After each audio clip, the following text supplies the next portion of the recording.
2020. New beginning, new resolutions.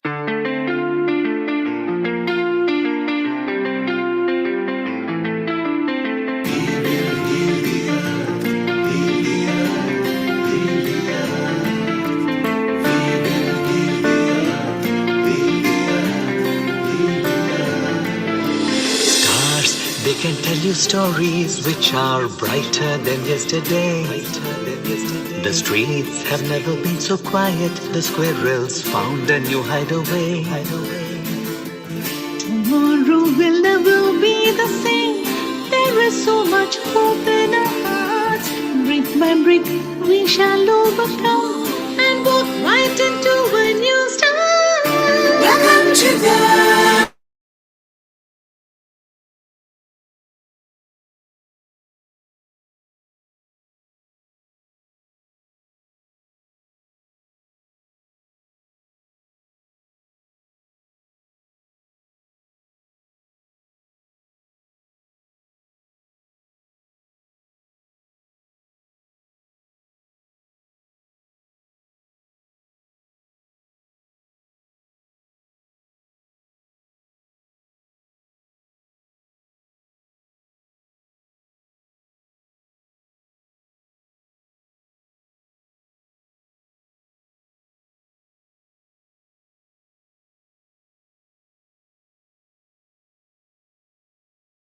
Than yesterday.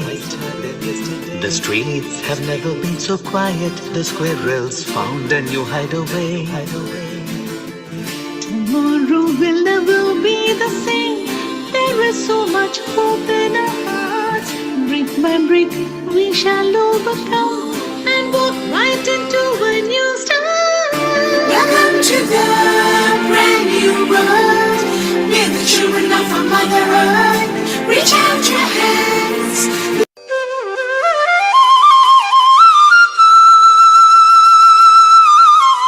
Global Namaste. Join us this Sunday for the first episode of 2024. New year, new beginning, new resolutions.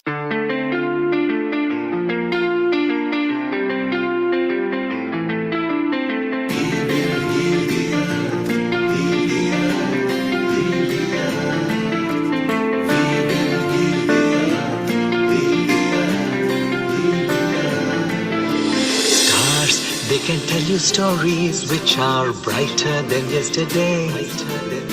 The streets have never been so quiet. The squirrels found a new hideaway. Tomorrow will never be the same. There is so much hope in our hearts. Brick by brick we shall overcome and walk right into a new start. Welcome to the brand new world. We're the children of our Mother Earth. Reach out your hands.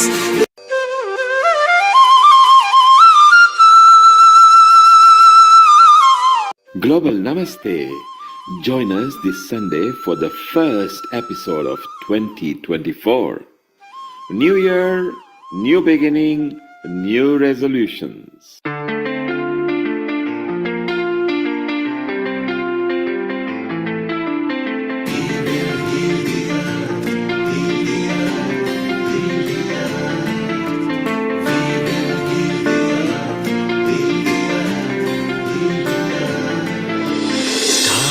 They can tell you stories which are brighter than yesterday. The streets have never been so quiet. The squirrels found a new hideaway. Tomorrow will never be the same. There is so much hope in our hearts. Brick by brick we shall overcome and walk right into a new start. Welcome to the brand new world. We're the children of our Mother Earth. Reach out your hands.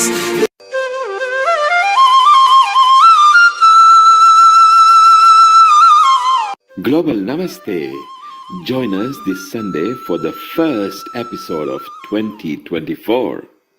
New year, new beginning, new resolutions.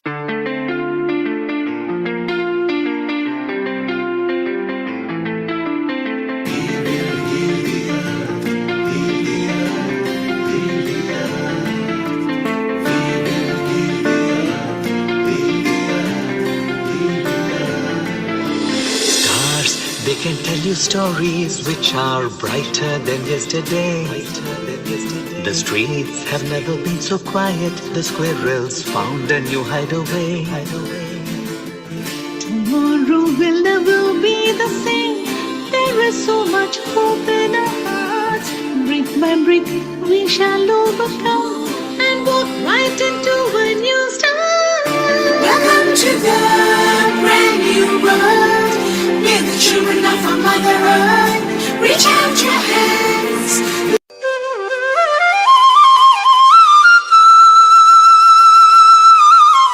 Global Namaste. Join us this Sunday for the first episode of 2024. New Year, new beginning, new resolutions.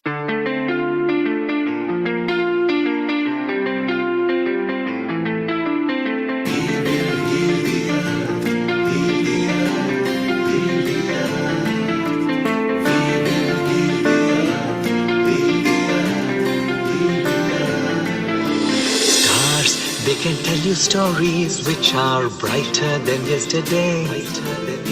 The streets have never been so quiet. The squirrels found a new hideaway. Tomorrow will never be the same. There is so much hope in our hearts. Brick by brick, we shall overcome and walk right into a new start. Welcome to the brand new world. We're the children of our Mother Earth. Reach out your hands.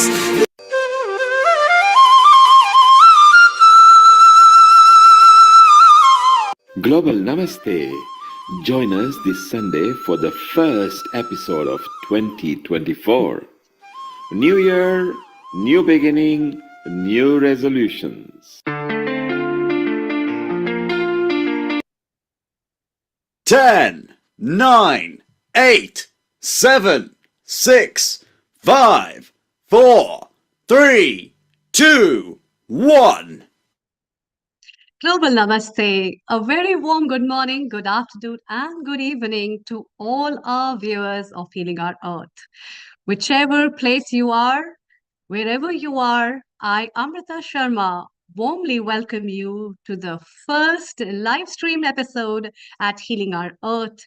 And as we all witness this first episode on the first Sunday of this year of 2024, let's warmly welcome this episode with people, with warmth of love, and a lot of cherishing thing which we have with us to share with people.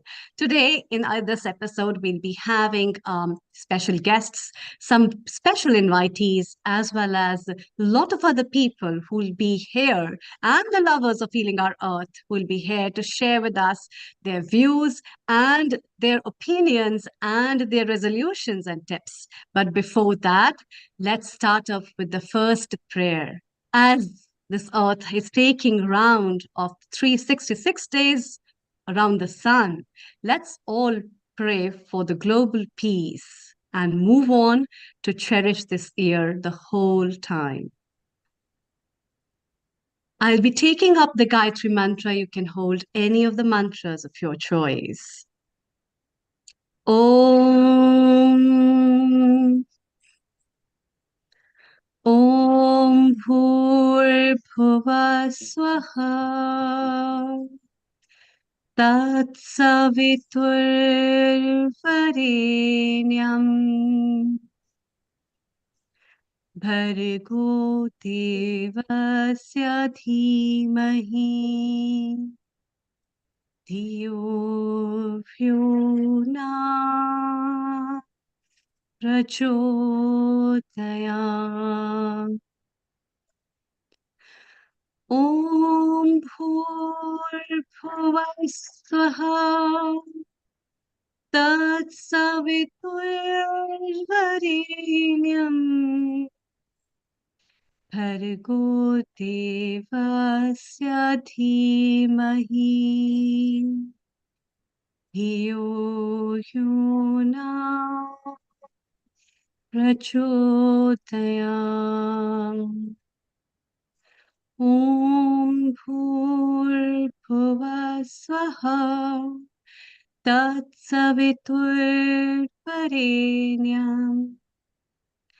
भर्गो देवस्य धीमहि धियो यो नः प्रचोदयात् ॐ शान्ति शान्ति शान्तिः.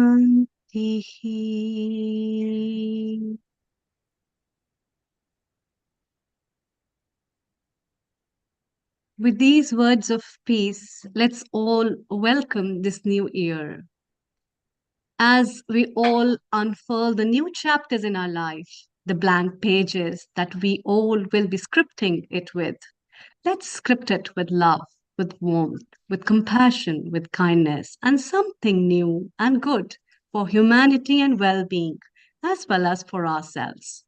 It's really exciting to have a new chapter in our life. And as we look at the past, we see it has been beautiful. And so we look forward to make it more beautiful. And every new year gives us that opportunity to make it more blissful, so nice. And we decorate it with a lot of love and a lot of good wishes from everyone. So it's time to share all that and to know about what all people have in the pocket of the new year and what zeal and enthusiasm they want to welcome this new year with. And so I'd like to invite our first guest, Srilal Goyalji, who is the resident panelist of Healing Our Earth, as well as he's a lead on Rotary organ donation place. So, global namaste to you, Global Namaste and Lalji. A Happy very New happy Year. new year to you as well. Yeah. Thank you very much, Amrita, for starting the program with beautiful Gayatri Mantra. And Happy New Year to everyone who is viewing this program around the world. And with a new beginning, new resolutions, which is the theme of today's program. And as you all know that this year 2024 is just started 7 days back, and we are going to have new resolutions for the entire year. For me, the only resolution is to save the lives, more lives in this new year. This is my resolution. And for that, I must give thanks to Healing Our Earth and especially to Mr. Neil Kumar for inviting me and giving me opportunity to wish you all the new year. Why I have taken this resolution, although people are saving, everyone wants to save lives, people wants to save our own earth. But the thing is, why? Because as Amrita mentioned about organ donation, yes, I'm the founder and the charter president of Rotary Club Organ Donation International, which is having members from across the world. And our aim is to see to it no one should die for want of organ. And that's why this year we have taken the pledge to see to it that more and more people's lives can be saved. It is only possible if we will create awareness and if we will create those infrastructure, logistics, the things which are very much required to save the lives. Why I'm talking at the time of the new year about this organ donation thing, because in India, every minute one person is dying. So one can understand how seriousness is there in this. And if we all decide to save the lives, definitely it will be very, very pious work. And not only pious work, it will be definitely a work which will give a long-lasting impact, not only to the families, but the entire country or entire society or entire world.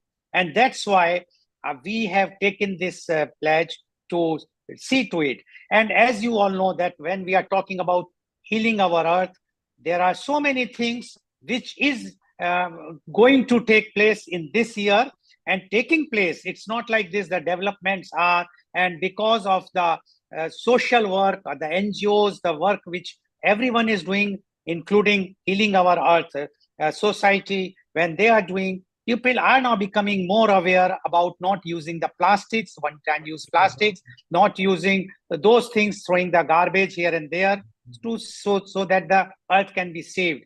Even people are now becoming more aware about cutting the trees, and we are seeing how the people are agitating wherever there is some government agencies wants to uh, cut the trees. So all these things are possible only when we all decide, and so the duties of the civil society. So resolutions are so many, but my only resolution in this new year is to save the lives, more and more lives. This is my new year resolution, and I'm sure that this message should go across the world with the platform what Healing Our Earth has been provided by Mr. Neil Kumar and his team. And so this message, if it will go, everyone, whosoever, wherever they are, whether in UK, USA, Morocco, Vietnam, or any other country, they will listen this message very, very carefully and see to it no life should be lost, because we are not God, but God has given us power to save up to 9 lives and improvise up to 75 lives. Thank you very much, Amritaji, for giving me the first opportunity to talk about in this new year, very, very vibrant new year of 2024. Thank you very much.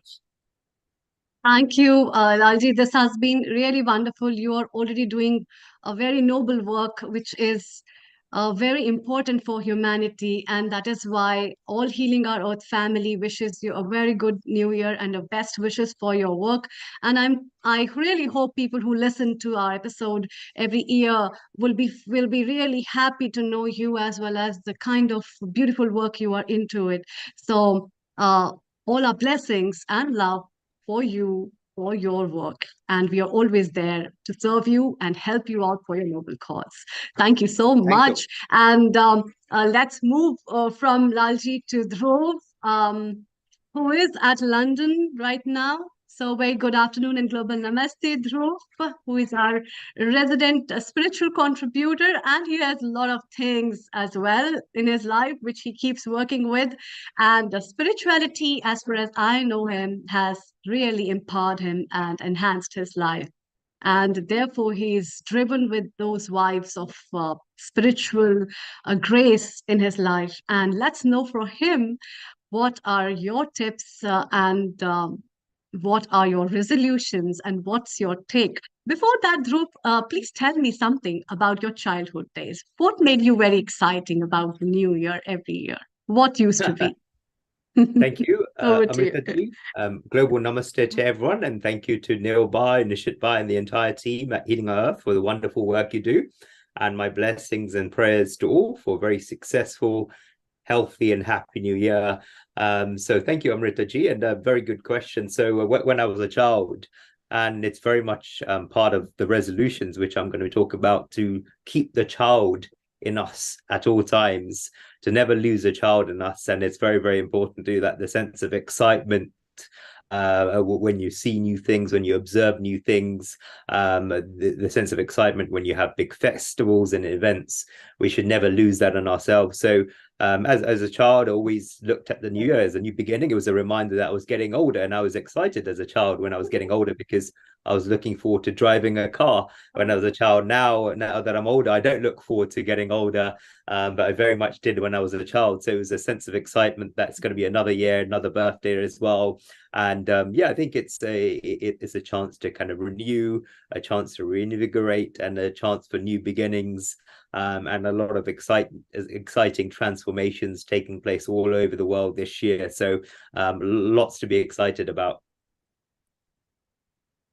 That's lovely. So, what are your resolutions of this year? What all things do you think are good, and what message do you have that what people should do for this year of multiples of 2?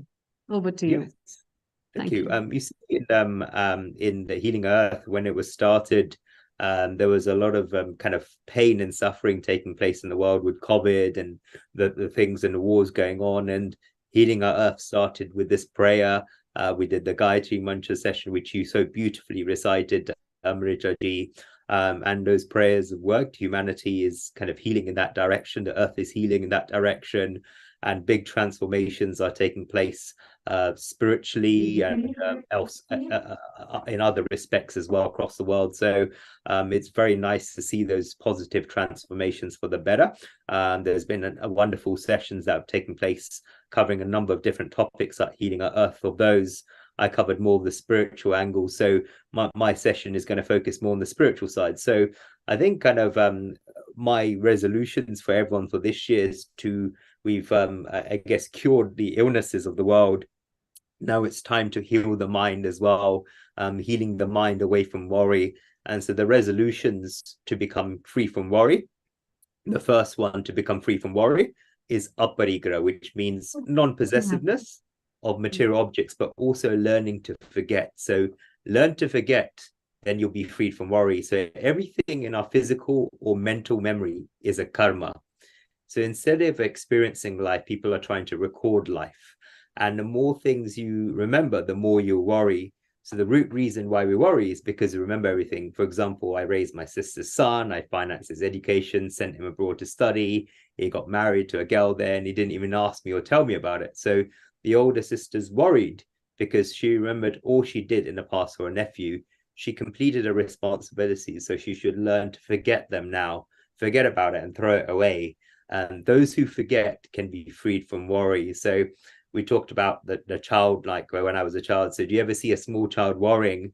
Do you ever see a 2-year-old child putting their head down deep in worry? So another word for a child in Sanskrit is puklu, meaning one who forgets. It just forgets, and that's why the child never worries. You may observe that when two child neighbors fight and they cry, they pull each other's hair, they say that they'll never talk to each other again. But 10 minutes later, the children completely forget about the fight and are playing again. They're forgotten in just 10 minutes. So they start playing together again. On the other hand, if their mothers had got into a fight over the children, then the fight would go on for 10 years because children forget, their mothers never forget. So worries come because we don't forget. So forget about it. That's the first way, learn to forget. And a yogi, a spiritual person, was asked, who can attain divinity like you?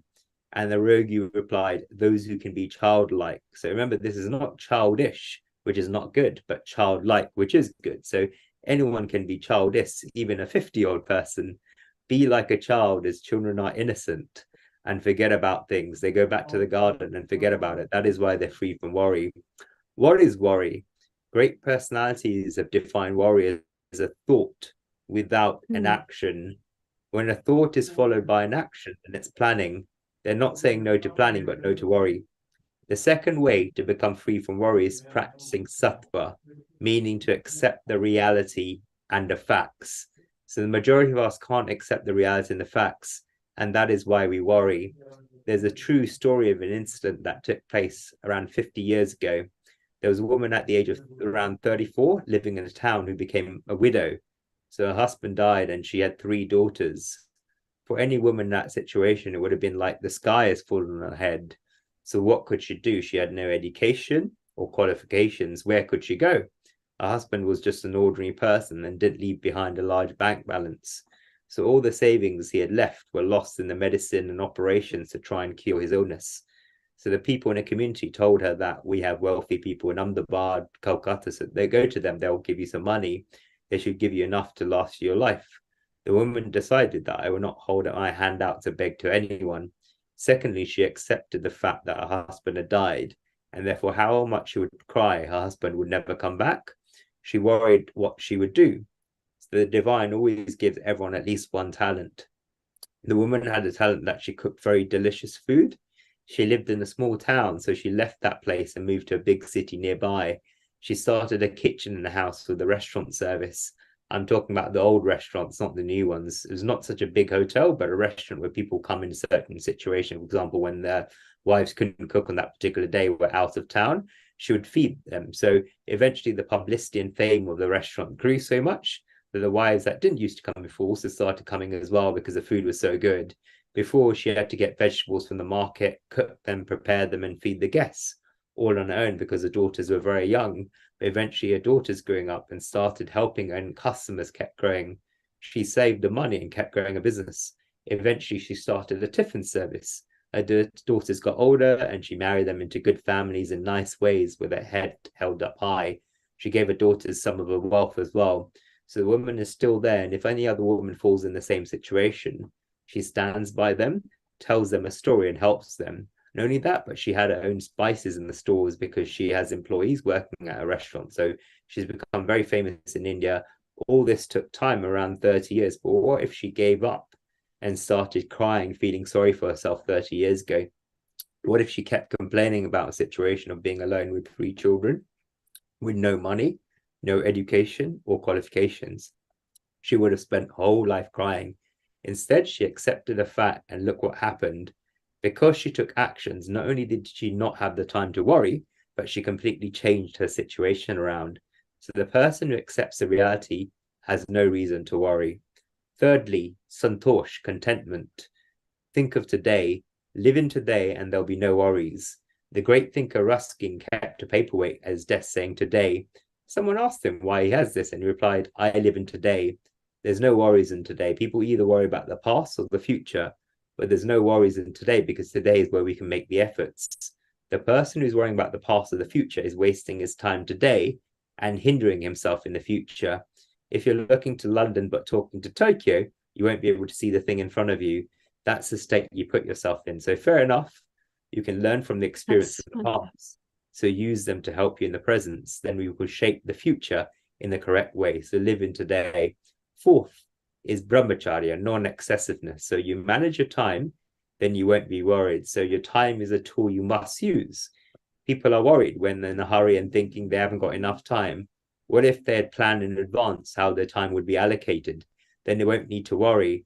So people worry that in 60, they feel that they haven't used their time properly in their lives. So our scriptures say, dharmartha kama sama vevasishya, meaning giving your dharma, your artha, your kama, and your moksha the right amount of priority. So your dharma, which is your duty and your profession.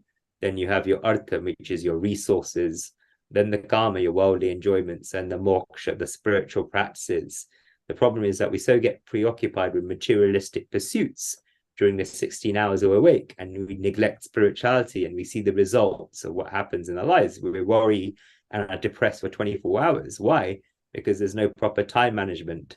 We don't realize this at the beginning, but we realize it when we turn 40, 50, or 60. And when we worry about it then, the situation is the same. There's no time left to do it, because compared to how much we have lived so far, there's no much time to live. And what if the person has effectively managed their time from the beginning? Then there would be no worries. Fair enough, you may say, I'm trying to promote spirituality, but even if you want to earn wealth, you still need to allocate time to it. So rather than worrying about whether you win the lottery, you have to give time. Whatever you want to achieve in life, you have to allocate your time and your action towards achieving it. Otherwise, you'll get worried about it because you took no actions to achieve it. So Wonderful. Manage your time properly.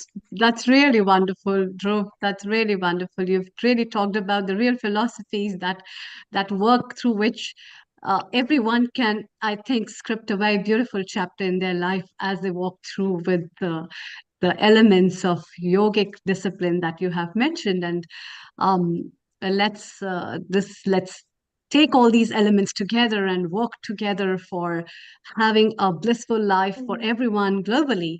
So, isn't it, Rajiv ji? We will be taking very shortly Vaishali. Before Vaishali ji, we are just moving to Rajiv ji. I can also see Batra ji. Global Namaste to you before we talk.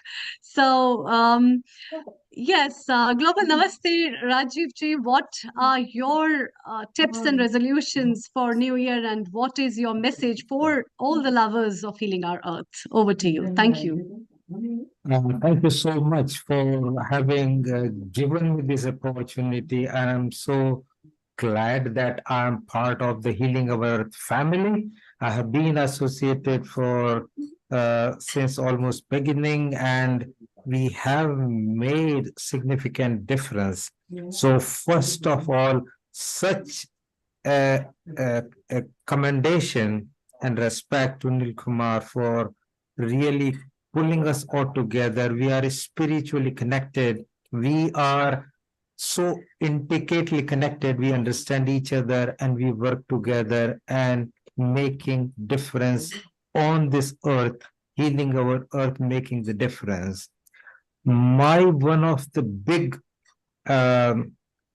like motive and goal is bringing everything together that can help in health, which include bringing modern medicine, Ayurveda, yoga, homeopathy, aromatherapy, hypnotherapy, all of these together, because we are embodiment of health and bound by the spirit into this shape. But we can perform lot better if the machine is working well. So in order for this machine to work well, we need to continue to give oil, need to do repair of the parts, where different parts, and therefore we need all of these together to make the difference. So my mantra is that people should recite, my body is healthy, my mind is sharp, and my spirit is at peace. And let all of those people who are listening, just in their mind, say it again, my body is healthy, my mind is sharp, my spirit is at peace, and they recite it every single day morning. And then they say, I'm having a great day because I choose to. I use positive thoughts to become my highest self. And I choose who enter my life, and I surround myself with loving people, like people on Healing Our Earth. Thank you, Rajiv. Thank you. Wonderful. Thank you. You're always bringing lots of resolutions and everything. We'll move on to Vaishali and then we go to Swami Sailendra, who is ready, who is a friend of Dr. Mukesh Batra. Rajiv, hang around because we can ask some questions to Swami about his tips for resolutions. And over to you, Vaishali. Global Namaste, Global everybody. Namaste, Nilkumar, Vaishali. Namaste. Amrita, Rajiv Global ji, Namaste. Dhruv, everybody, and all my lovely Healing Our Earth family. Happy New Year to all of you. And yeah, what a lovely start of the new year. It's the first episode in a new year of healing. And it's absolutely an honor and my pleasure to be on this wonderful global online free community platform channel. And yeah, first of all, before I begin, I was here, I was listening to Dhruv, as usual, like he's phenomenal, his knowledge about spirituality and the way he explained about parigraha. Uh, so non-parigraha, what he said, which is very true because I was also, the resolution, I would say not resolution, but something we have to make a decision. Resolutions are meant to be broken, but I think when we make a decision, we stick to that. And even for this year, my decision is 80-20 rule, because when I see my wardrobe, we generally, wear just, 20% of our wardrobe and 80% is just like that. And sometimes we feel that, okay, I'm going to be slim and then I'm going to wear it. Sometimes I feel, oh, no, let me keep it. It's like we have some memories, connected with our certain wardrobe and all. So even this year, I'm planning to, follow my 80-20 rule. And again, Dhruv talked about worry, which is amazing. Like worry, worry is the starting point of everything. I mean, he's so right. Well said that worry leads to doubt, and doubt leads to anxiety. Anxiety leads to suppression. Suppression leads to depression, and depression ultimately leads to disintegration. And it's like we kill ourselves, we don't die, it's a proven, scientifically it is proven, that we don't die, we kill ourselves with the wrong thought process. So yeah, for this, and even Rajiv ji, the way he said affirmation. So my affirmation, I would say that it's been almost more than, I would say, 10 years I have been saying this to myself, but I would like to say it today with my Healing Our Earth family as well. I always say to myself, whenever, I feel like sometimes we all have low moments in our lives, but I always remind myself that all is well, everything is working out perfectly for my highest good. And out of this situation, only good will come and I'm safe. Because Wow. that, and you know, that I put my right hand on my heart. And when I say this, actually, I feel calm and I feel like, okay, I support myself, you know. Doesn't matter, Vaishali, if nobody is there, I am there with you and I am going to be with you forever because I think we are the one who are going to stay with ourselves, you know, True. forever. Isn't it, True. Amrita? True, Vaishali, true. The resolutions are not for others to be changed, it's for yourself. It's about yourself, and life is about you and yourself, how you relish and cherish it, and how much cherry you want to add to the cake of your life. That matters. And especially for that, we have so many wise people with us, whom we are honored to have today. We'll be listening to them right now, very shortly. And so let's hear from them, Vishali, Yeah. what they have. And I'm really honored to have our special guest, Swami Shailendra Saraswati from Osho Fragrance. And I'm also honored to have Dr. Mukesh Batra, the Homeopathy Supremo. Global Namaste to both of you, and a very warm welcome and a very happy new year to both of you. My wishes, as well as the wishes from whole Healing Our Earth family for you. And so we have at this platform, before Swami Shailendra ji starts to give us his tips and his resolutions, I'd like to read about him. Swami Shailendra ji is the younger brother of Osho, and he joined Osho's neo-sannyas movement in 1971.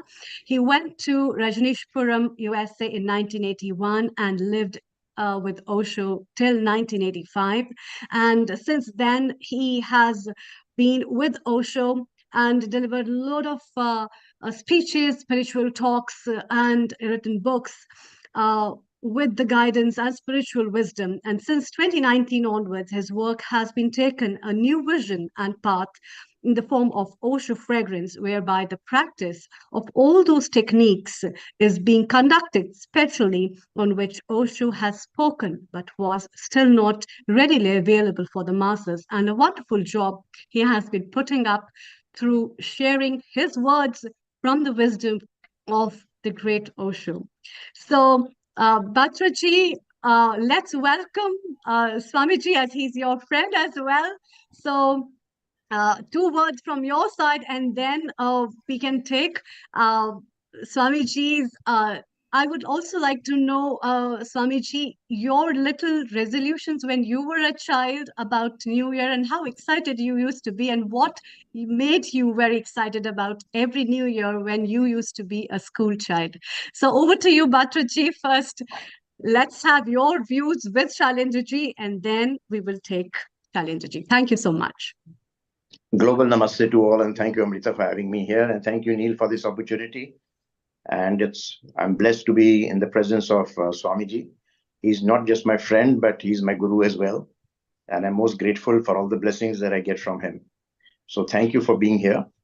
I must just say here that number one is that I don't believe in New Year resolutions, because New Year comes only one day in the year, and then throughout the other 364 days, we do exactly what comes to our mind. So I don't believe in any resolution, a New Year resolution, but I believe, yes, in determining yourself, in, kind of trying to improve. And I always believe in the +1 philosophy. So I always believe that if there's something that I can do which was better than what I did last year, then that makes me a better human being. And that's the only thing that we should be look for. We should just keep looking for, can we do a little better? Can we reach out a little better to people around us? And most importantly is, first of all, I believe very strongly that first of all, we must learn how to heal ourselves. Because if we don't heal ourselves, and by healing ourselves, I don't just mean also just physical healing, but also mental healing and spiritual healing. And if we're not able to heal ourselves, we can't heal the world. We can't heal our earth. We can only heal others if we are in a proper frame of mind, if we can give rather than receive, and we are in a position to give, rather than hold our hands like this. If we can hold our hands like this, we are blessed. And I always believe, therefore, that in giving is what we receive. And therefore, if we are in a position this year in this coming year, if we can just give a little of ourselves, a little of anything that we hold dear to ourselves, whether it's time, whether it's money, whether it's a profession, whether it's just reaching out to somebody. And I think by reaching out even one-on-one to people, we can actually make the world a better place to live in. I always believe that one should live in the moment. I believe that we always worry about the past and the future, but the real living is now. And I also believe in this whole philosophy of attachment with detachment. I strongly believe that with whatever we do, we should attach ourselves entirely for that moment. And then we should detach ourselves. I mean, I've unfortunately or fortunately learned this through medicine and my practice in medicine, because when I saw a patient who was suffering and I was felt so sorry for him, but I knew that the next person who came across may have a bigger problem and had no money even for his treatment, and his family was really in great despair. So you always find that the next person's problems are bigger than your problems, and therefore I think if you live life with an attitude of gratitude, I think you'll always be happy. So thank you very much for giving me this time, and I think over to you and over to Guruji. Thank you very much. Thank you very much. The attitude to gratitude is so wonderful. And let's have Shailendraji and his views, Guruji. So please bless us with your words at this new year. Thank you so much. Over to you. I agree with Dr. Mukesh Batraji. The first point, healing ourselves before we can do anything to the world, to the earth. And second point, living every day is a new day. These calendars days are only printed in the calendar, and there are so many calendars in different countries, in different areas, in different times. There have been different kind of calendar. So what is New Year? It may be hundreds of calendars, and each one's New Year is different. So let us think each day of our life is a new day, a new beginning. And let us try to live it with totality. And I will tell you about the resolution and determination and decision, how to make it strong so it reaches to the fulfillment, it becomes successful. Osho has given a very simple technique which everybody can do, and that is to take deep inhalation, feel the expansion of chest and belly, then exhale out with open mouth forcibly. Exhale out completely and then hold your breath as long as you can, maybe 15, 20, 25 seconds, whatever you can do.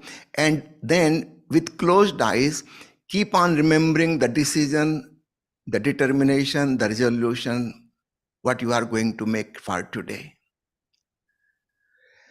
Repeat this 5 times, and that will be enough.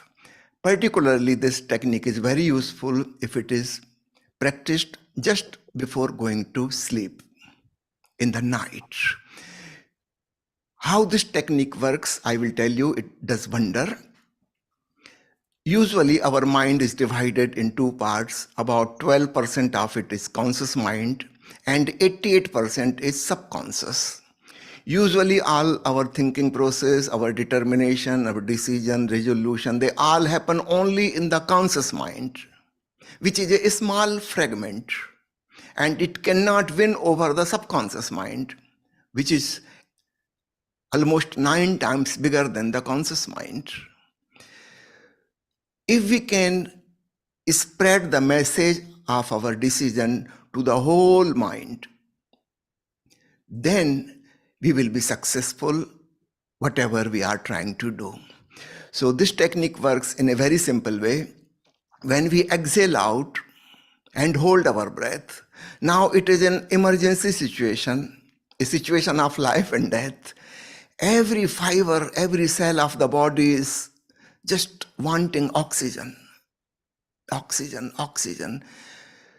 And we are repeating our resolution, our determination inside. In this moment of emergency, the subconscious mind cannot remain subconscious. It becomes conscious. This is a life and death situation. We are holding the breath, not allowing the breath to go in. The 100% mind becomes alert, aware, and listens to the decision which we are making. Now the whole mind will support us. So the duality and the conflict between the conscious and subconscious mind will disappear.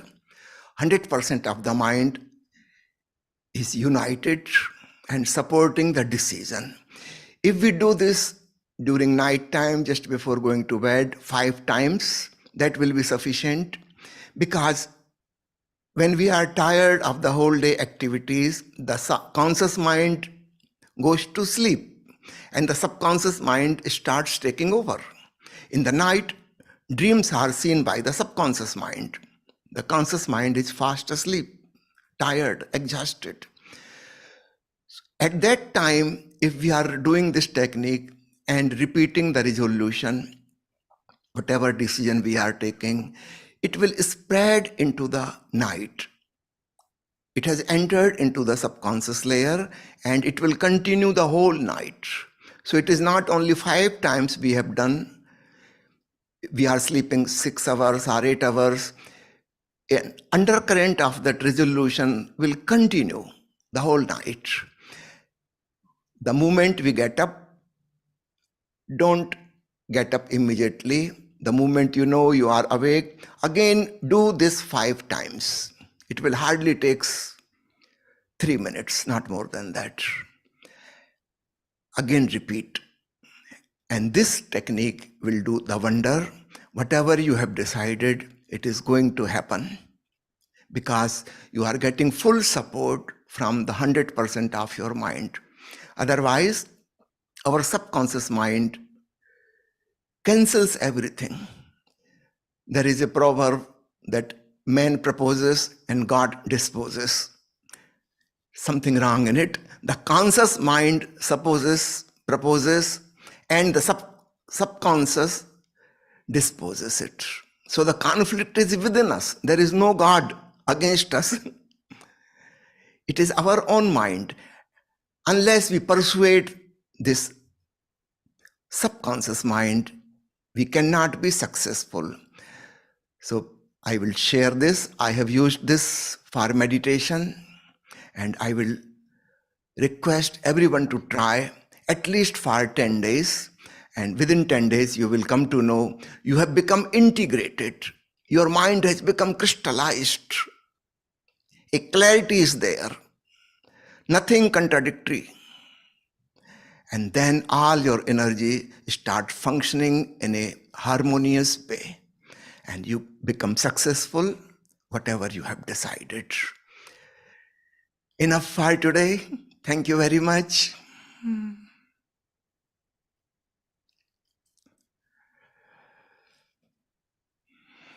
Thank you very much, Swamiji. What are your so as a child, I was asking you about this before I take up questions from Vaishali and Shubha. What made you excited about things related with New Year? Was it something because you're from a medical profession as well, and you must have seen how people die and life in such a close perimeter? So, what is your perspective in thinking about as your childhood, how life used to be, and now how the life is? Over to you. Thank you. From the very beginning, I was impressed with Osho's teachings, and his main teaching is live moment to moment. Take every day as a new day. Every night, think maybe this may be the last night. Who knows? So many people die in the night. I may also die. So give thanks, feel gratitude, and then go to sleep. Just imagining this may be the last night. Every morning when I wake up, I feel, wow, again a new morning. I have got one more day to live. I feel thankfulness towards the whole existence. And this is how my life goes on. And I have not taken resolutions as people do, because I believe moment to moment, So I don't know what is going to happen tomorrow, what will be the situation. In that situation, I will decide with my intelligence whatever the best I can do.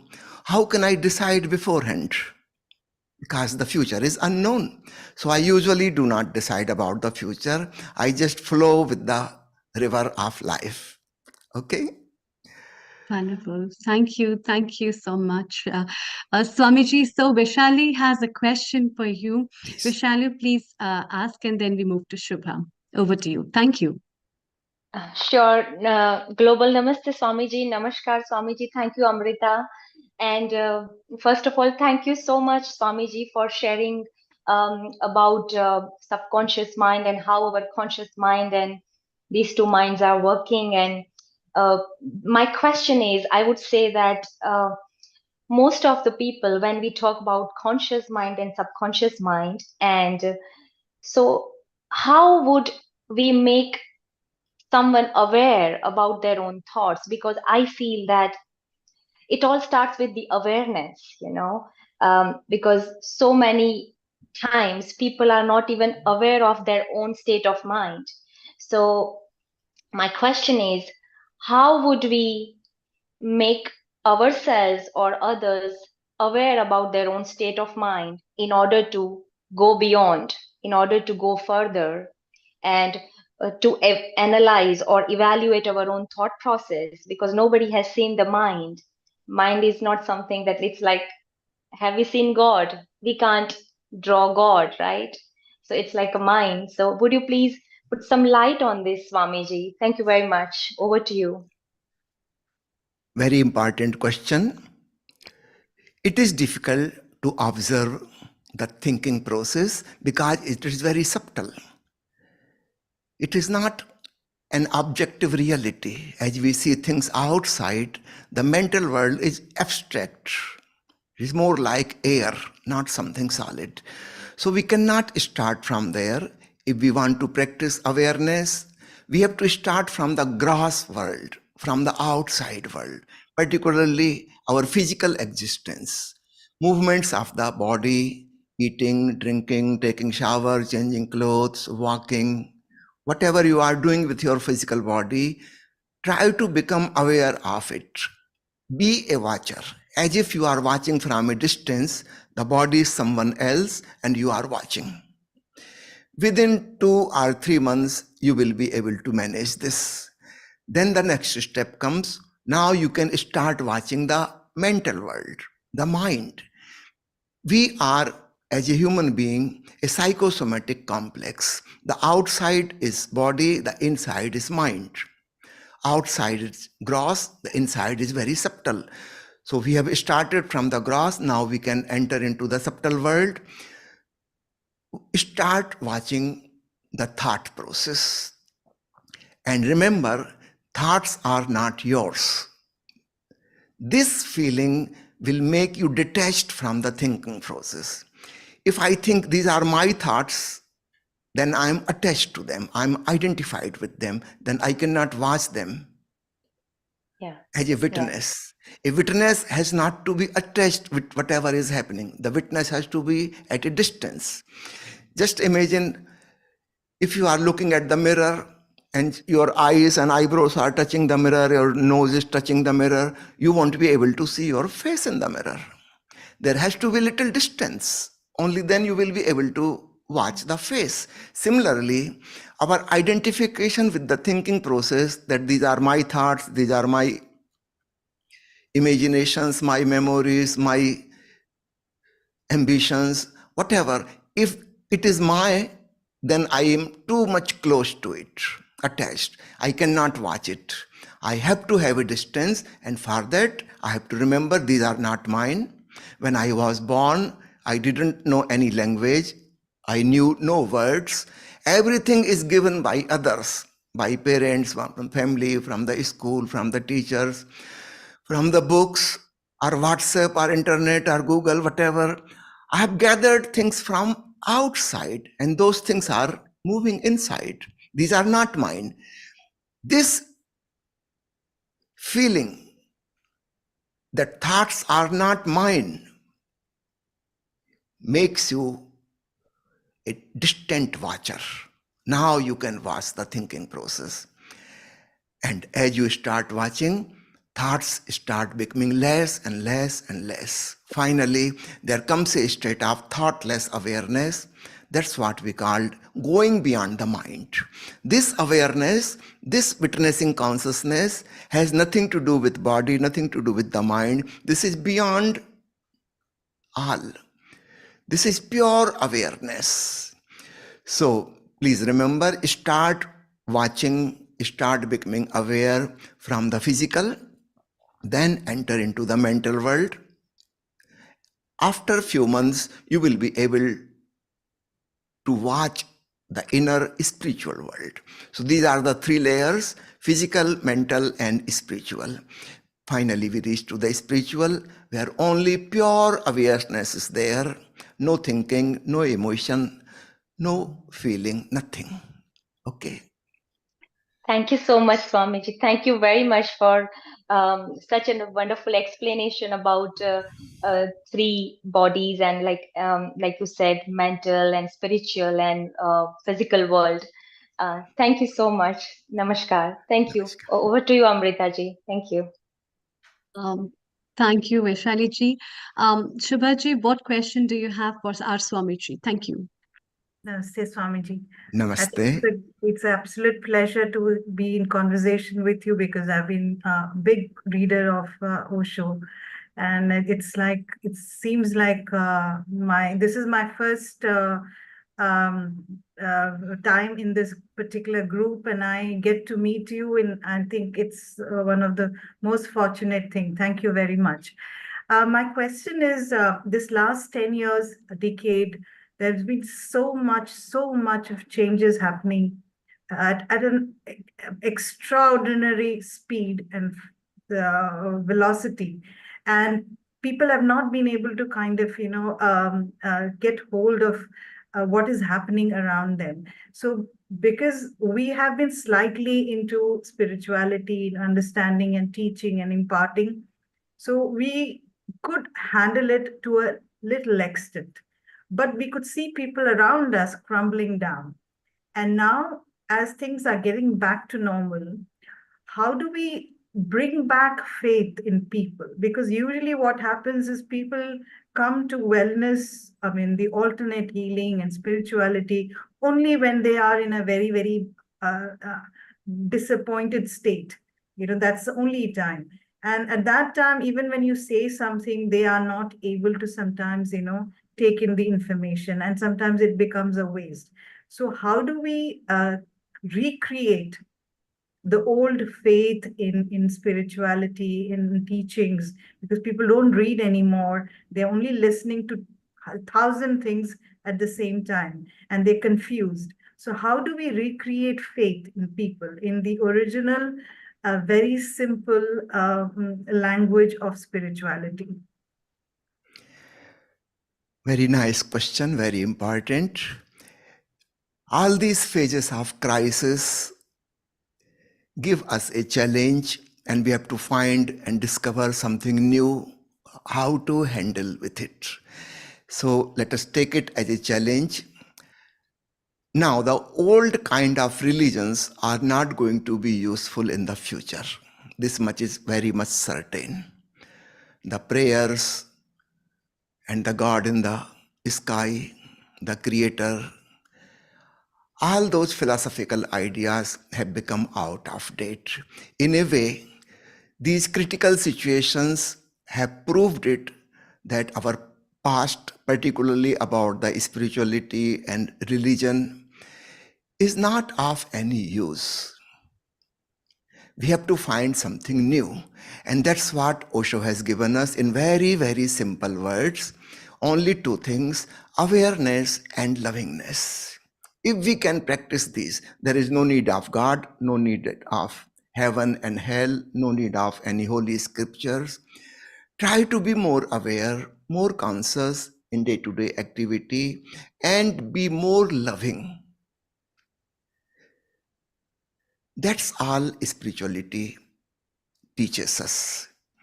So no philosophical ideas are of any use. Old religions have failed. almost half of the world under the communistic ideology has become atheist, and rest of the people are almost atheist. Only from outside they look like God believers, are trusting, are going to church or temple or mosque just for formality. Inside they know very well all this is nonsense. So in a way it is good.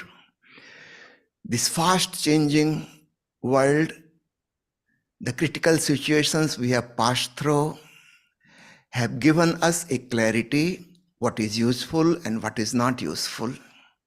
So now we know for sure awareness is useful. The more conscious we are, better decisions we can make, and we can enjoy moment to moment. Nobody can be sure of the future now, particularly after this COVID pandemic. Nobody can be sure what is going to happen tomorrow. We have to live this moment with totality. So this is what Osho's teaching is: live moment to moment with totality, with awareness and with love. All the old religions were somehow anti-love, anti-life. They were condemning life. That is not needed anymore. We have to love ourselves. We have to love the people with which we are living. And we have to love everyone, the whole world. And that is possible only when we go deep in awareness. So the combination of awareness and love is called meditation, in very simple words. So in the future, only meditation will be equal to spirituality. Nothing else is needed. No esoteric thing, nothing to believe in, nothing to trust in. We have to use our mind, our doubts, everything with totality, and face each moment with awareness and love, and that will give us peace and bliss, and we will be in gratitude. So this is possible for everyone, and it is so simple, everybody can apply it. There is nothing you have to trust in, you have to believe, because all beliefs are blind beliefs, and the days of blind beliefs are finished. Now people have become educated, scientifically oriented. They think of everything as cause and effect. Nobody is ready to believe in anything. So the old days of religions and spirituality and esotericism are gone, finished. And the new days have come. A new man, what Osho calls Jorvadi Buddha, living totality with the world and inside as well. Living the richnesses outside and enjoying the richnesses inside. We have a treasure of peace and bliss inside, a treasure of consciousness, a treasure of love in our heart that has to be explored. So not only the outside world, but inside also, a combination of both. This will bring a total man, a new man on the world. Osho calls it Jorvadi Buddha. Thank you very much. Thank you very much, Swamiji. This is really wonderful. And Batraji, what question do you have for Swamiji? Over to Well, you. Thank you. I have so many questions that they won't be answered in this short format, because I spent so much of time with him personally as well. I went to greet him on his birthday and had lunch with him and his family, and it's just such a pleasure to learn so much. I'd just like to end with two lines which I'd like to sing for all members of Healing Our Earth, because I think that's the philosophy that Guruji has, Swamiji has, and we all should have, for all of us. This is Mukesh's old song. किसी की मुस्कुराहटों पे हो निसार, किसी का दर्द मिल सके तो ले उधार, किसी के वास्ते हो तेरे दिल में प्यार, जीना इसी का नाम है, जीना इसी का नाम है, Jeena isi ka naam hai. So if each one loves one, we will have a far happier world. Thank you. Namaskar and a global Thank you namaste. so much. Thank you In the so end, much. I will just like to share one information. From Yes. Osho Fragrance, we are conducting online meditation classes every day, starting from the Tuesday. It goes for 6 days. So on Monday, no class. Otherwise, all the 6 days, there is one class every day. It starts at 6:30 in the morning from Indian time, and its video is preserved and shared after half an hour, and it is available for next 24 hours, so all over the world people can see according to their timings whenever it suits them. So this is available online, and please note my number 70273 This is my WhatsApp number. So anybody can connect with me, send me message. Of course, I don't want to talk. So you can send text messages or audio message to me. I will reply. Thank you very much. I will repeat the number again with Indian code 70273 Thank you and global namaste again. Thank you very much, Swamiji. Vishali, do you have anything to say before we say Swamiji Global Namaste and welcome our sister Jayanti from Brahma Kumaris? Global namaste. No, I just wanted to say that attitude of gratitude. So yes, grateful for this amazing conversation and for the beautiful song Dr. Badra sang for us. And let's welcome Sister Jayanti for sure. Thank you, Amrita ji. Thank you, Swamiji, for being with us and sharing your knowledge with us. And we are really blessed to have the whole healing family is really blessed to have so many stars over here who will be guiding the light of our lives. So keep igniting the light of our lives with your Sure. wisdom and bliss. Global Namaste. Om Shanti, Sister Jayanti. Warm welcome to you and a very happy new year to you as well. Uh, it's really wonderful to have you again after the COP28, and we really look forward to you. Before we have Sister Jayanti, who will be sharing with us her knowledge and views about how a year should be celebrated, how the time frame is there with spirituality of our soul and consciousness. Let me read out a few words about her. Sister Jayanti is additional administrative head of Brahma Kumaris. She is also the director of Brahma Kumaris activities in Europe and Middle East. As a spiritual teacher for over 50 years, she has dedicated her life to self-transformation and service to humanity. Sister Jayanti is the Brahma Kumari's representative to United Nations in Geneva. She continues to champion the cooperative role of spiritual organizations in creating a just and peaceful world, bringing spiritual principles to the discussion tables of politicians, economists, business leaders, scientists, and nearly every stakeholder of our time.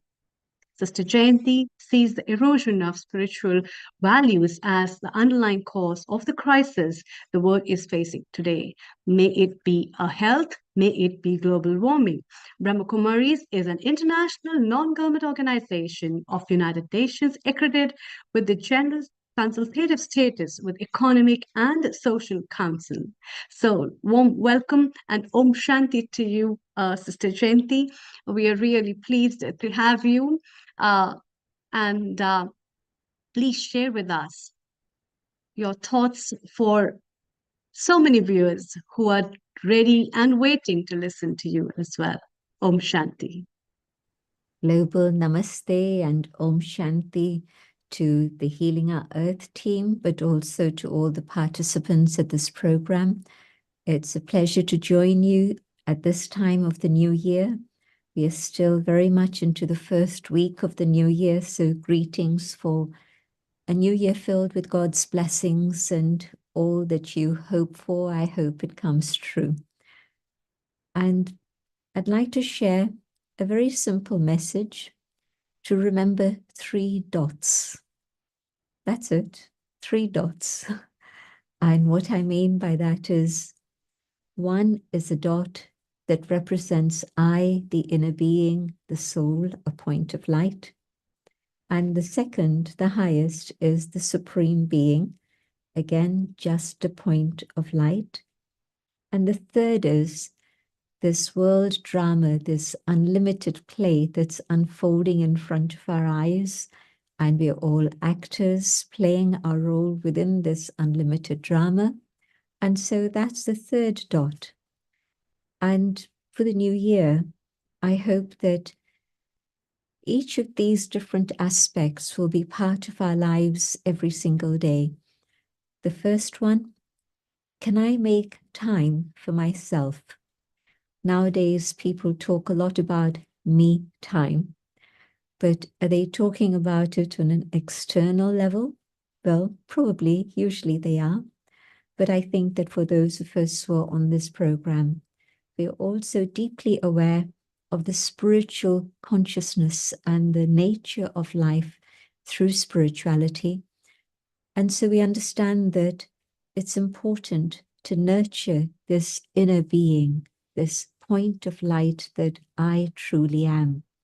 My physical form can be replicated by millions of others, the same height, the same weight, the same color, similar features. All of this can be the same as for multi-millions. But that which is in the inner being, the soul, located here in the center of the forehead, is absolutely unique for each and every one of the billions of inhabitants of this planet. And so recognizing my own value because of the inner core values that I, the soul, possess, means that I come back to an inner state of dignity and self-esteem that no one can ever snatch away from me. And if I can nurture this inner being, then there isn't any ego there, but rather a tremendous amount of humility, because the more I respect myself, the more I'm able to respect others around me also, and see them also as my brothers. All souls are beyond gender. And so on one level, we are all brothers. In another way, we are all sisters also. So whether it's a global brotherhood or a global sisterhood, that is who we are, part of this one amazing, unique family. And so can I come back to that inner being again and again, not just for a few minutes early in the morning. That's ideal, the starting point. But also through the day, just as I hydrate my body, can I hydrate the soul? Just for a minute, even every hour on the hour. We actually use this technique and we call it traffic control, stopping the traffic in the mind and letting myself go inside and connect with the truth, the benevolence, the beauty, the kindness, the compassion that lies within. And of course, the next several minutes of the hour. If I stop for a minute, then the next 59 minutes. If I stop for 3 minutes, then yes, the next 57 minutes are going to be filled with these qualities that I've connected with. And the second dot, the symbol for the supreme, the being of light, the source of all the goodness that exists in the universe. We draw energy, we draw light, might, love, peace, and purity. Everything that humanity needs at the present time is available in abundance, but I just have to connect through my thoughts, through my mind. I don't need to go anywhere. I don't need to do anything. But my mind can travel beyond this physical dimension to that realm where the divine lives. And in that connection with the one up above, everything becomes available for me. I don't need to ask. A parent doesn't need to be asked by his children. The parent knows even before the child is able to articulate something, what it is that the child needs. And so the supreme parent, my divine mother and father and friend and teacher and guide, and God is all of these and much more for every one of us. So as I connect with the divine, all of these treasures come to me and fill the soul. And so I never need to be lonely. I never need to ask anyone for anything, not even God. God also doesn't need to be asked. God provides more than I could ever need, so that I can use for myself, but also share with all others around me. So firstly, this year, please, please make time for yourself.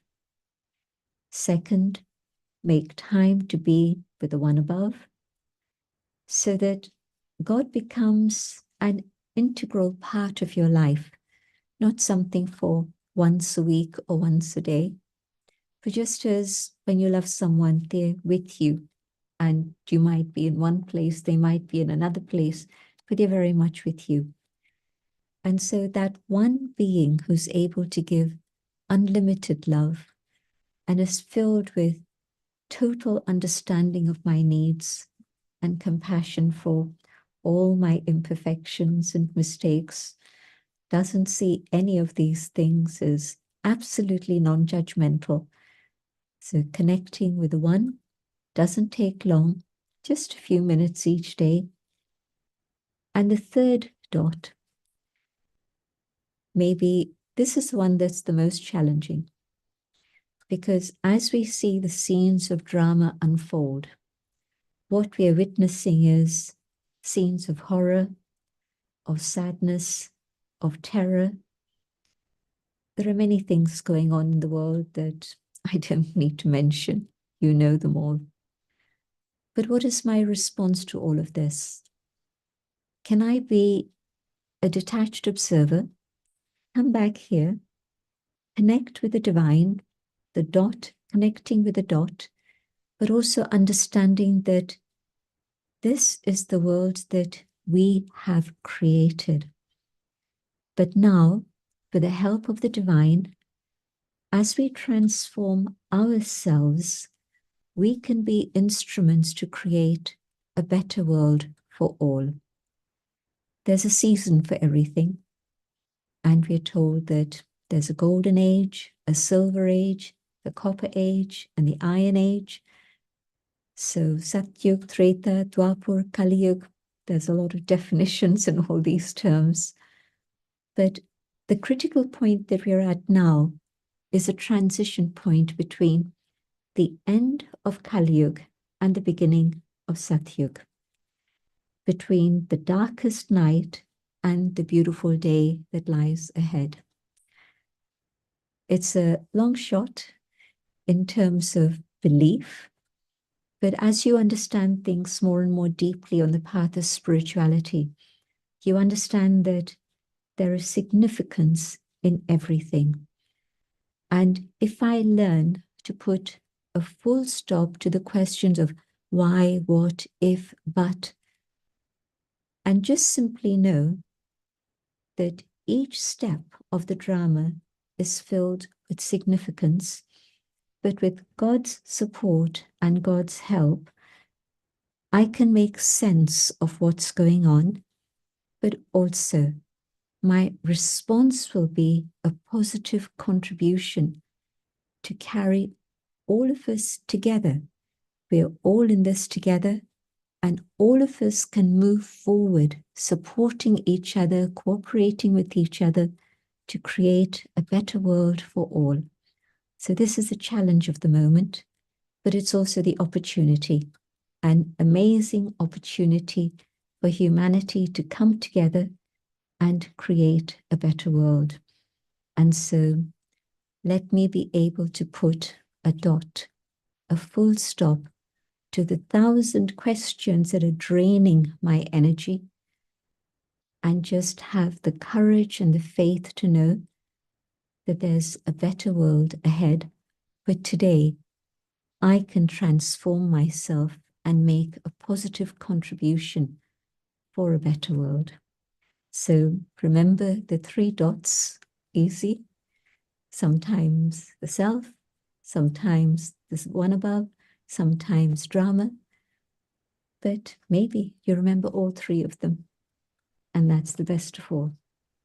Have a beautiful year, a magical year, filled with God's love and blessings.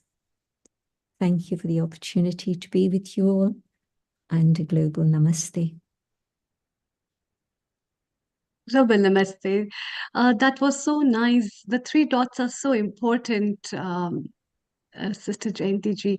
And I was wondering, like, what do you think? How is it possible to keep the ego away with the time frame and then to connect with these 3 dots? So what's your view about that? Over to you. Thank you. I think the more I practice sitting here and looking at the world through the understanding of the soul, rather than just looking at the world through these 2 eyes, I'm connecting with others on a spiritual level, and the long tail of ego is gradually diminishing. The ego comes from the external. When I go on that inner journey, I'm actually going through that experience of crunching the ego and finishing it off. Wow. So it is about an inner journey, about an individual. But in today's time, when the social media has taken up our minds and there's so many things going on, mentally people are not able to take rest. So what are your guidances and tips? Even if it's a new year, it's full with messages, and people are, rather than thinking about their peace, they are busy texting new year wishes. This person is important and that person is important. And it's not about me, it's about everyone. So what are your tips to make it much more easier for individual to find the space among this chaotic new word of new year, actually? Over to you. Thank you. When I have my priorities right, then I know that it's important to give time to myself, especially first thing in the morning. The earlier the better. I don't want to scare you, so I won't tell you what time we wake up. But the first thing in the morning, giving time to myself just to be at peace, just to connect to the presence of the divine, and just to be a detached observer of the drama. And then begin your day. If you headlong throw yourself into the activities of the world out there, they'll never let go of you. One thing will lead to another and another and the other, and that's it. The day is gone. But start the day well. It's like charging your mobile. When you charge your mobile through the night, then first thing in the morning, it's ready for you. And so, yes, sleep is a good charging for my physical energy, but for my mental.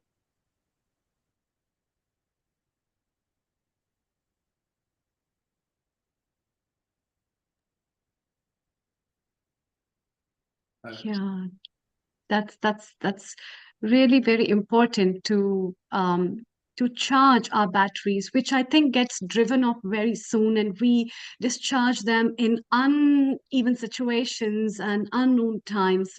And I was also wondering that because of this kind of attitude that we all are having, there's a lot of dissatisfaction among people, and people have a lot of fears. So in the new year, people look forward to a little ray of hope, but there's so much of depression sometimes that people are fearful about thinking of the futures and the terrors of the time, especially at this global situation of unrest and the kind of things that are happening, as you're the part of it as well. So what are your recommendations for people to stay positive, and how can we build faith in ourselves? Over to you. Thank you. When I remember I'm a child of the divine and I have all those pure qualities of my parent within myself, and what I just need to do is to give myself time to emerge those within, feel them within, and then express them in my day-to-day activity and my relationships. When I remember that, then I'm going to be moving in the right direction. And yes, the world is crazy, but we've created that. Nobody else. All of us together as the human family are responsible for what's going on out there. And the things out there will change only when we change things inside first. We can't start here and do this and do this. We've been doing this for a long time, whether it's the UN, whether it's governments, whether it's NGOs. They've all been trying so hard in different ways. But let me start within myself. And maybe that can be an inspiration for those around me. And my little world will change.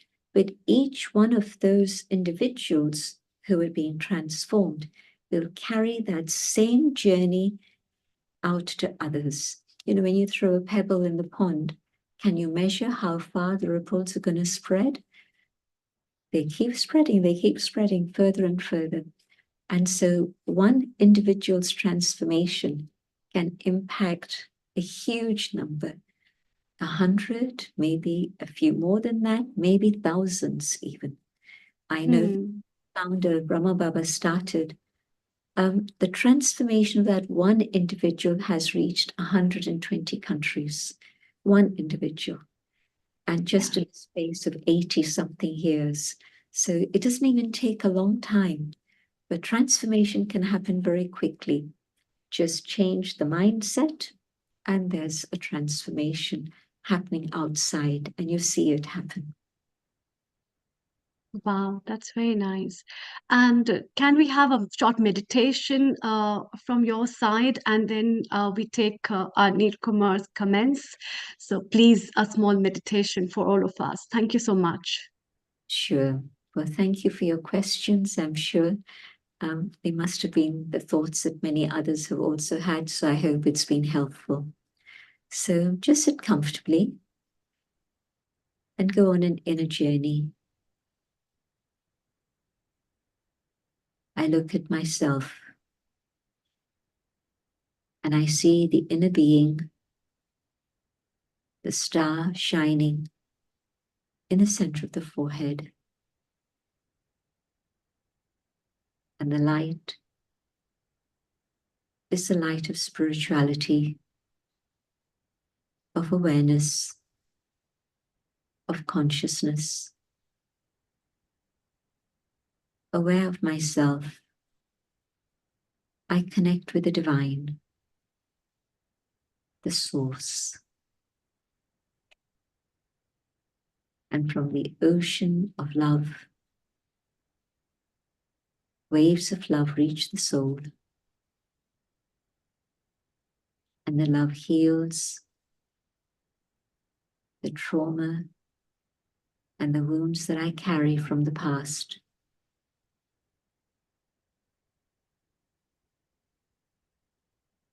And the love also empowers me so that I can begin the process of reinforcing the goodness, all the positive attributes of the soul, and the power of love can help eradicate the defects, the flaws, the weaknesses that I carry. And the power of love reminds me that I, the soul, am a reflection of the Divine Supreme. And as I remember that, I know that these are the qualities I must share. in all my behavior, in all my tasks. I come back to the moment here and now, but now carrying this injection of divine energy.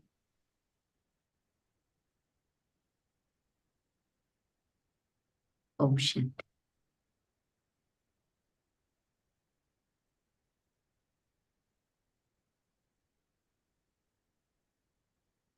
Om Shanti. Thank you so Isn't much. it so wonderful? Thank you so much. And this is so wonderful and it's so peaceful. It gives so much of peace within. And yes, we have our founder and director, Neil Kumar. Let's have his comments and then we move to Riddhi and Shubha. Neil Ji, your comments. Global Namaste, Sister And Janti. message. Once again, wonderful to have you at Healing Our Earth. Since we are a social media-based global online channel, there are different people asking different questions. I have summarized into one sentence rather than going individually. Sister Janti, what is in store for all of us in 2024? Externally, a lot more upheaval, but I hope internally, a lot more stability on the basis of turning our minds in the right direction, inwards and upwards. Then as we go outwards, we're able to make a positive difference. Okay, so those people who on the social media asking in different way, what tips and what resolution for 2024? Sister Janti has answered your question. And Sister Janti, for your personal journey, any resolutions you planned which are different than what you do because you travel so many countries and you lead so many projects. So what any particular resolutions or special tip that you can give to people that they can easily consume? Stay light. Don't waste the energy of your mind on thoughts about what and if and but and maybe.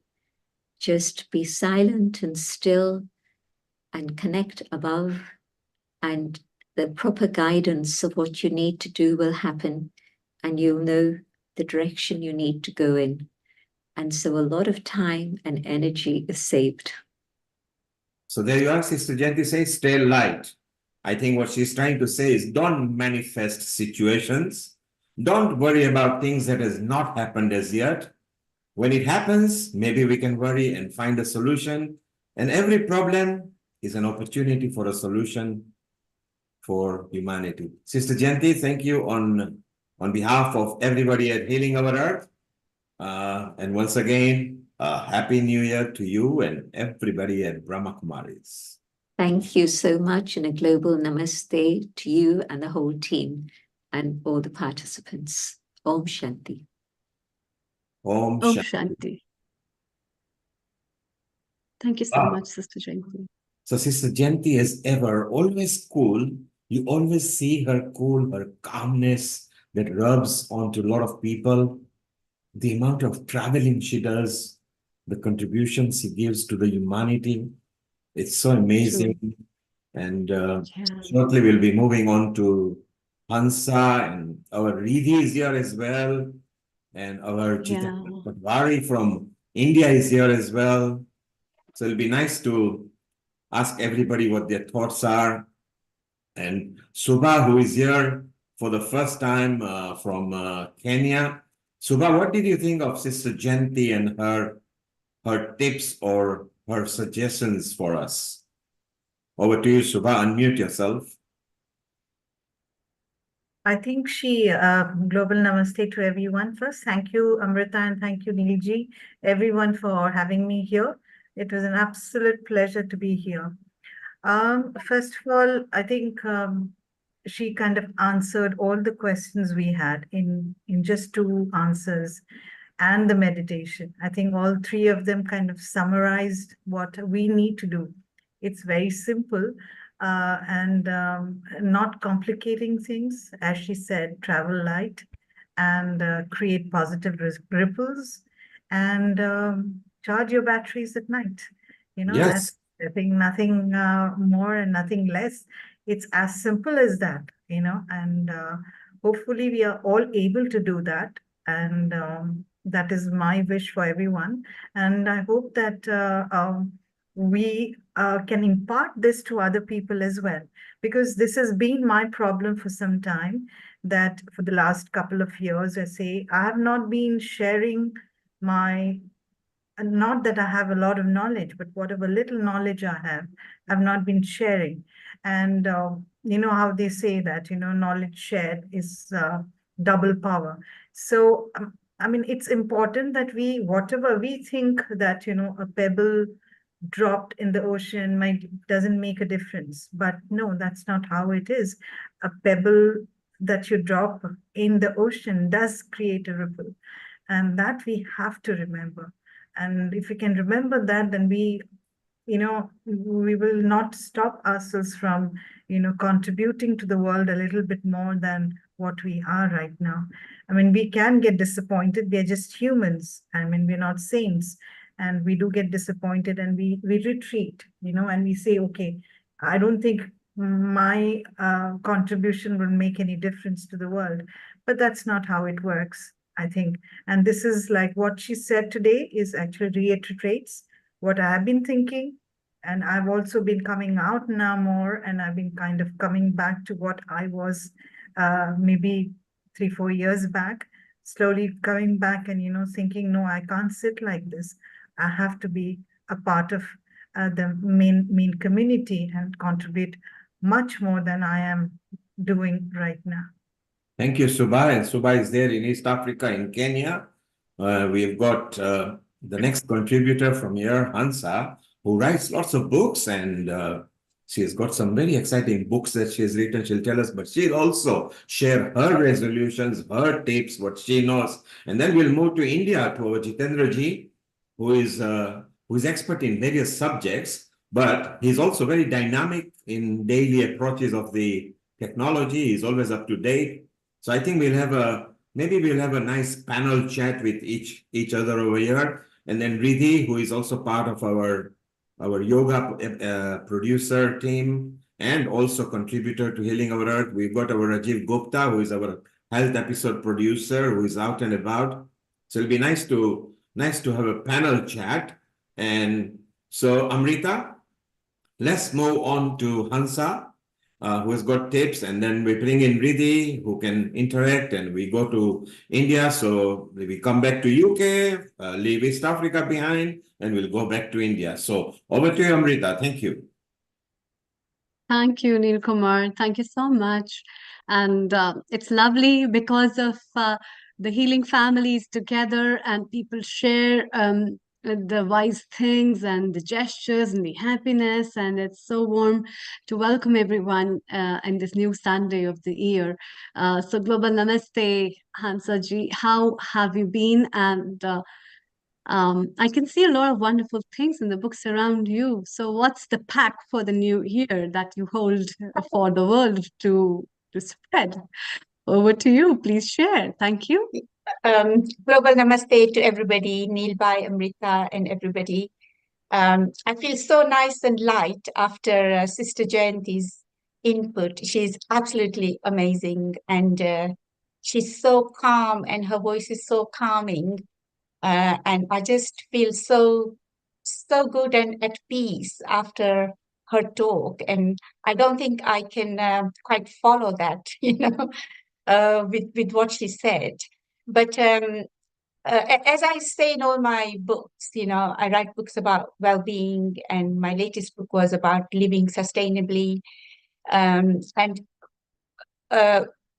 in terms of what I share with my readers and my clients, I just like to share some things that will help our listeners today to build the right foundation for 2024.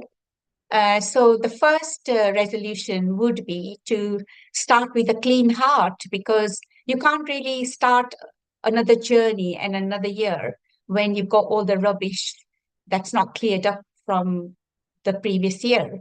So the first step is to let go of all the emotional baggage of 2023 and not take it with you to 2024. So I'd like to ask our listeners if they have let go of all the old grudges, have they offered forgiveness to the people that they had difficulties with, and are they starting 2024 with a clean heart? Because I think that's really important, and that would be the first thing that I was working on in the break between Christmas and New Year. The other thing is it's important to let go of the emotional baggage, but it's also very important to let go of the physical clutter around us. So have you cleared all the wrapping paper and cards and the plastic packaging from food and drinks during Christmas? And did you recycle and reuse all this in the right way? Because it's still not too late. You can look up your local council website and make sure you recycle and declutter your house in the right way, because it's really important to have a clear emotional space. And Sister Jayanti and the other speakers have talked about the clean mind, leaving a clean mind, but it's very important to have a clean mind, a clean heart, and also a clean physical space around us. So maybe one of the resolutions would be to declutter your mind as well as your heart, as well as the physical space around you. And the third thing I'm doing is I'm giving gratitude for all the good things that happened in 2023. And I'm starting every day with giving gratitude for every positive thing that happens in 2024. So giving gratitude for the things that are right and are the good things and positive things that are happening for you is also a good way of laying a good foundation for the new year. And then, like some of our speakers said, setting purposeful and meaningful goals. And Sister Jayanti and a lot of other speakers talked about making a difference. So I think for me, all of 2024 is about making a difference. But to our listeners, I would like to ask them, what are your talents and what are your skills, and how can you use this this year to help others and make this world a better place? Because we all have unique skills and unique attributes, as Subha was saying, that would make a difference to other people. So think about what your unique talents are and how can you share these, to make a difference. And so come out of yourself, do it, share it, make other people happy with the skills and talents that you have. And one of the things that will help you to bring you back to yourself is to spend time in nature, because when you are confused and when you don't know what your next steps are, when you go and be present in nature, those answers will begin to come. It'll bring you back to yourself. So just because it's winter, it doesn't mean that you cannot be outside in nature, because winter has its own beauty. And wherever you are in the world, obviously I'm speaking from UK, and it's very cold and dark and hazy and dewy out there. But this has its own kind of unique, the bare branches of the trees has a unique beauty and charm about it. And every day, nature has a unique beauty and charm about it. So every day, just get out and observe this beauty and charm, and it'll give you it'll lift your spirit, and it'll provide the zeal that you need, for the coming year. So again, spending time in nature every day would be one of my resolutions. But reading is another resolution, because it's easy to be drawn into the countless TV channels, and pass the winter slouched on a couch in front of the TV, or looking at social media all day. But when you cozy up and read a good self-help book, this really stimulates the mind and the body, and it gives you the answers that you are looking for. And you could also read a fiction book and go on an adventure. And again, it's much better and it gets you away from all the noise of the social media. But, with all these resolutions, the most important thing is to set realistic goals. So, for example, if you're and I usually share the technique of scaling, with my readers and my clients.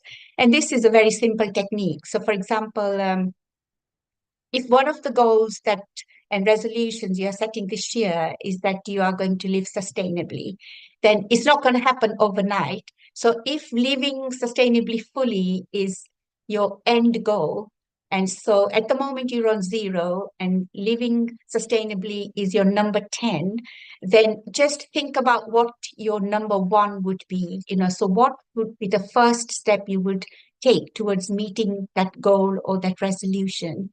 And just be present and focused on that one small step. So the first step towards living sustainably might be to begin to reduce your food waste, for example. So just focus on that. And when you have mastered that, then go on to the next goal, which might be about reducing plastic. So then you go on to the next goal. And when you work with one step at a time, you will get to number 10 eventually. And it's remembering that, it's a journey, and to enjoy the journey and be present on the journey. And along the way, take care of yourself so you can take care of other people, and do something to make a difference and help somebody every day. So I would say that those are my resolutions, and those are the things that I would like to share with the readers, and those are the things that I would be focusing for 2024. That's lovely. In fact, it's so beautiful to know about how the baggages of so much of junk can be taken off. And you have been sharing such a beautiful tips about life that is so important, connecting with nature, living sustainably, working on yourself. And I would say sustainable thinking is one of the very important things as well. And we must think about it, how to think sustainably, because the thoughts are the ones that will be processing everything. And in this temple of the body where the soul lies, the beautiful life that God has gifted us, and we must value it in a way that it is a part of nature, and nature has blessed us with everything and the beautiful years that has come. Yeah. And that is why we all are here. And let's take up Dr. Rajiv's comments. Dr. Rajiv, what have you to say over what Hansaji has said and your points? Over to you. Thank you. What a wonderful message. I think the important journey from outside to inside is so valuable, and most of us do not pay as much attention. What Sister Jayanti mentioned, travel life, and you said start clean for 2024 is such a powerful message. I just wanted to ask that all of us know that we need to reduce our distraction. What is your practical way of avoiding, reducing, minimizing the distraction of people around us through social media, which have included our life, and also the thoughts that come constantly because of negative news, which is happening around the world? What could you say about it? Yeah. I think I would kind of just modify and add on to what Sister Jayanti was saying, which is about being light, so it's about not focusing on all that noise that's out there, and just being focused on your goal and taking one day at a time. And when you focus on how you want to make a difference that on that particular day, so is it speaking to somebody? Is it making something and sharing it with somebody? Is it giving a talk that will help somebody? And just keep your focus on that rather than all the noise that's out there. And when you're listening to the noise, it takes the focus away from what is going to enhance your well-being and what it is that you're going to be doing that day that will make a difference to somebody else. And it really is just being very focused and disciplined in doing that. It is, I think, for our young people. Amrita was asking a lot of our speakers today about their childhood, and how the resolutions we are making today kind of connects with our childhood. And it was making me think about how simple life was when we were growing up. We lived a very minimalistic life. It was very simple. We didn't have 40 television channels in our TV. In fact, we didn't even have a TV. We didn't have social media. We didn't have all this plastic waste. We didn't have 50 things to choose from the supermarkets. We had two things to choose from in terms of what we were having for dinner, and we would play freely with our childhood friends, away from the screen. And we would the life was just so simple and uncomplicated.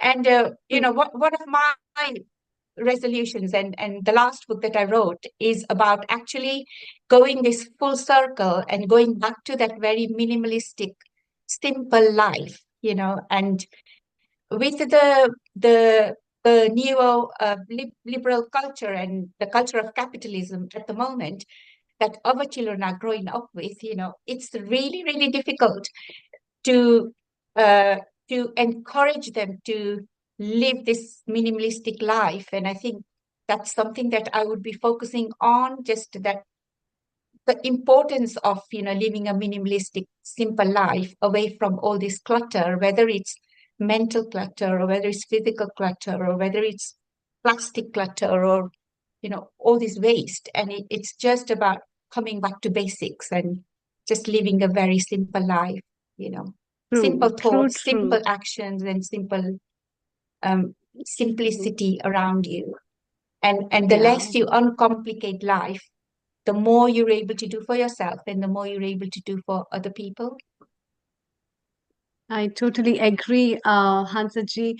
And that's why I had been asking so many people, because your childhood days reminds you of what you have lost and what you have to carry with, actually.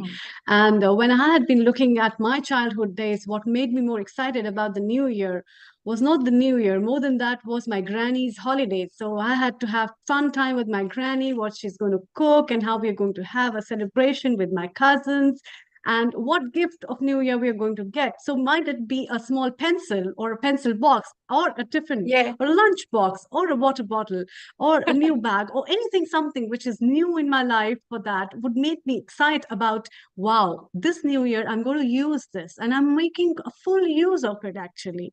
So utilizing that theory of yours of being a minimalistic and enjoying the small pleasures that you get in the small things we have lost over time. And I think that gives you a lot of spiritual peace rather than talking about just physical and mental peace. And enjoying those small things gives you much more happiness than anything else. What are your points, Riddhi, when you have been talking about all these things? Have you been reminded of something when I've been talking of all that stuff of your childhood days, of your New Year? Over to you. And a very global namaste. First of all, a very happy New Year to everybody. It's an absolute happiness to be here with you all today, to be celebrating the New Year. A message that actually Sister GMT and Hansaji mentioned was the power of connection to the world around us, power of connection to ourselves, and power of connection to our higher good. And all of this reminds me of the power of silence. Do you know, actually, in yoga and meditation, there's a point between our inward breath and our outward breath. And it's a few seconds of just absolute silence. Because when we manage to silence the mind, we also silence the emotions, because our mind and our body and our breath is connected. So by actually taking that time out, and it's exactly how you're saying, Amrita, when you've actually got something new, you've got a new perspective of life. It's kind of like how a child doesn't want to be stuck in the same habit, but it wants something that's creative, something that's simple, something that's fun, something that really appeals to the child. And I feel like that is something that if we actually embed into our day-to-day lives to make something fun, to make something simple, to make it easy, it's more likely that we'd be able to create habits that are sustaining, that work for us, that empower us towards our goals. Whereas if it's something that perhaps is a little bit dull, is a bit mundane, then our mind can actually get stuck into habits and form habit loops. So it's really important that we're forming empowering habit loops that help us and propel us forwards. Yeah, that's true. That's really true. And these kind of things, as you talked about, how this spirituality is so important for us to know about ourselves and to realize how the time frame has been moving around, and we witness certain things that are existing for us but might not be existing in reality. And when we come in actual sense to know about these things, that yes, what is important in my life and what is not, we really start to value the things that are less materialistic, I would say, but more in quality orientation. And that is why we pick up the things that gives me real happiness. And those joys are not residing in big things or big stuff. It's residing within me, and that joy is within me, and how I can explore it in a better way by having a joyful relationship, maybe by improving certain things in my habits, by having a good lifestyle, or just working on a small glass of water, drinking every good day, morning, or a morning prayer, as Sister Jayanti has all mentioned already. So those small things basically adds up to a lot of things that we can jiggle up with and make our lives really spicy. And I think life is very important to be spicy, isn't it, Riddhi? And then we move to Jitendra ji to take his point of Absolutely. views. Absolutely, Ritaji. It all comes down to our perception of reality. And I think that's such an important thing, is that when we're looking at our thoughts, we're able to observe them with a detached outlook, because we don't know what we don't know. We don't know what tomorrow is going to hold. The future is uncertain. We know our past, but to get stuck in our past forms those negative habit loops where then we expect something to keep happening again and again the way that it's always been. But instead of that, if we just center ourselves into the power of now, into the present moment, and we're one with ourselves, because at the end of the day, if we look at this, then we're the ones that we have to have our own backs, right? So we are going to be our worst critique at times.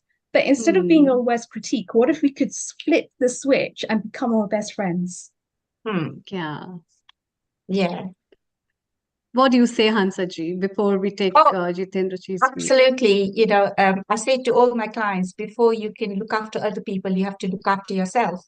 And you have to look after, you have to be well and healthy and at peace with yourself before you can help other people to be well, healthy, and at peace with themselves.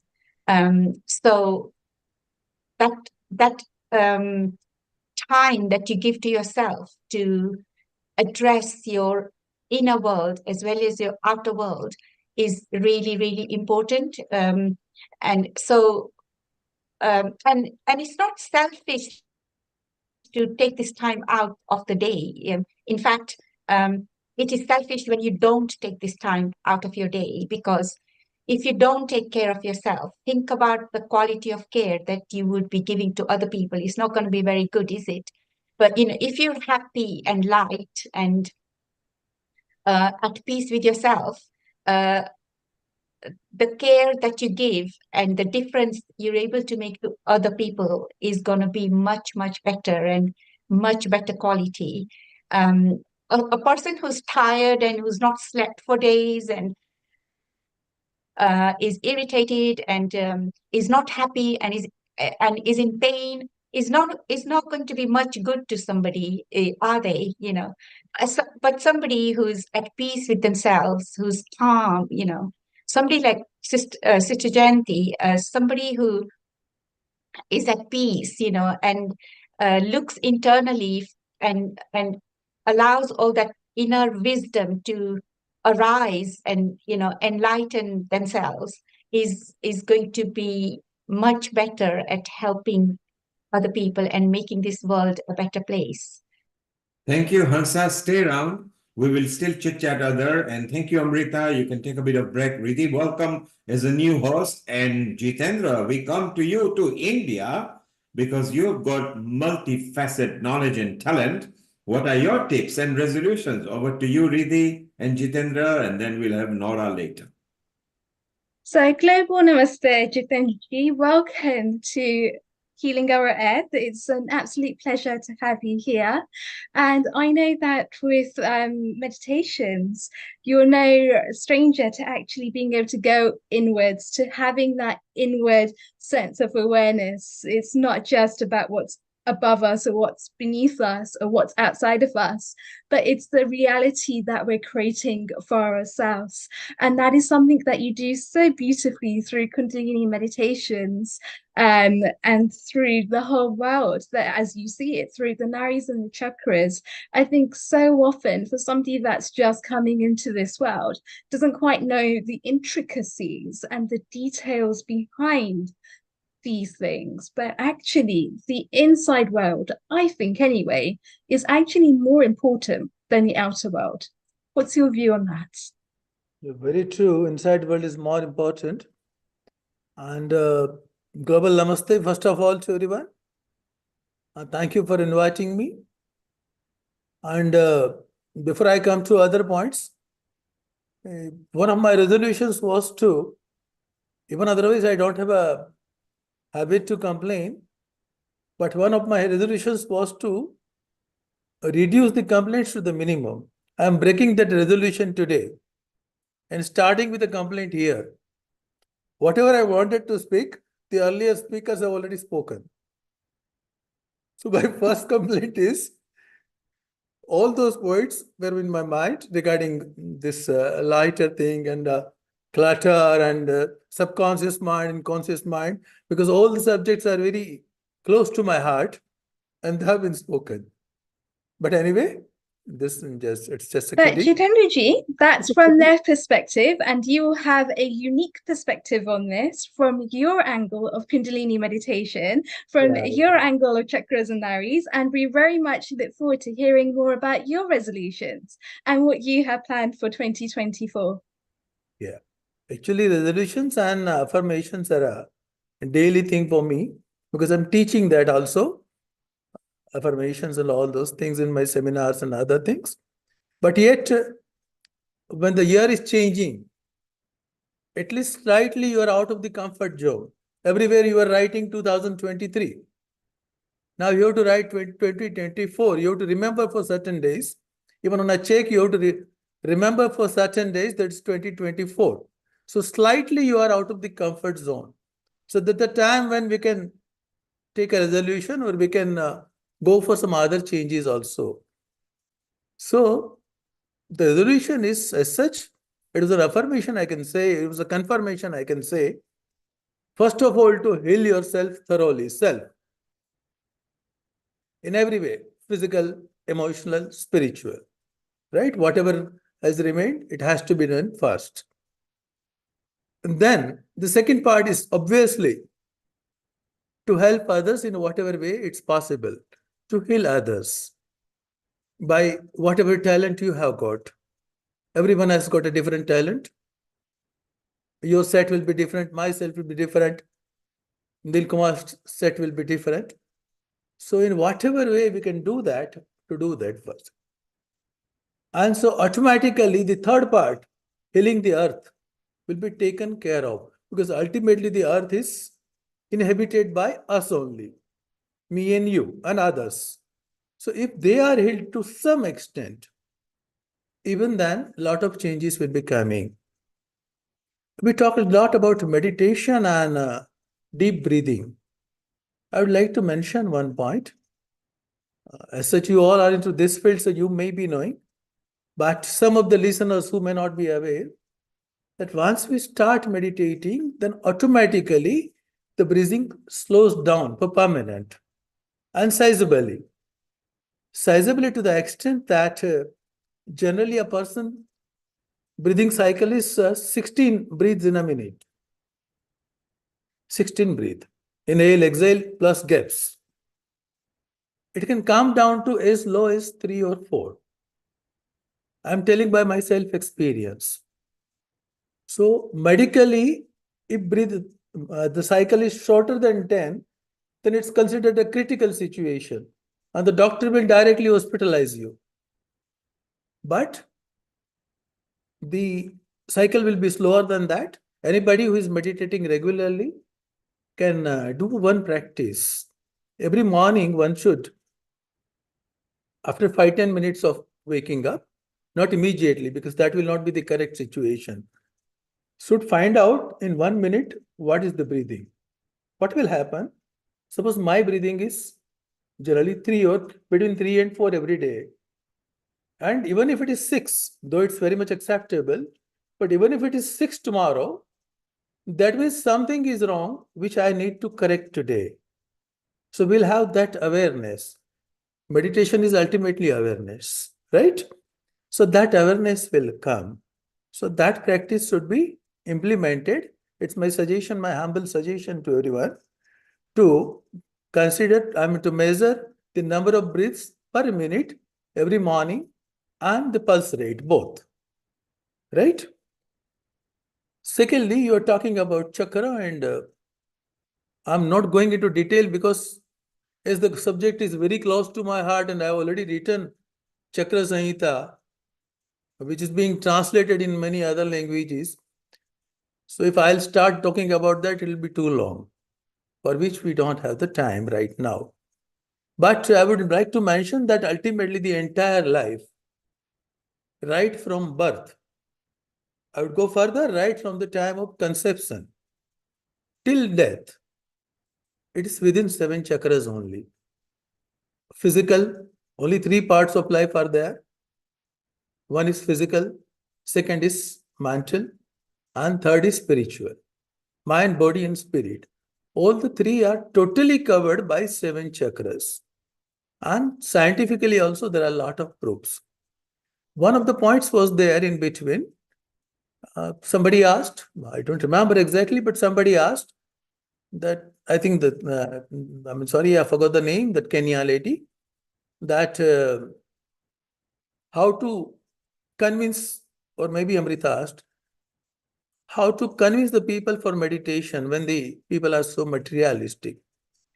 My humble thoughts are, many of the people believe that spirituality is below intellectual level.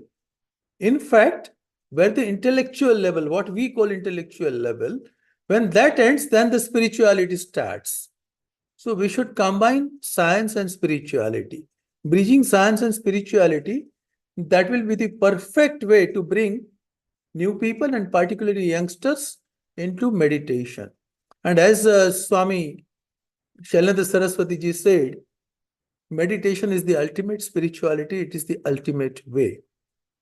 And whatever we do, either we do yogasana, we do bhajan, or we do meditation, the final goal is ultimately, the end result is balancing of various chakras.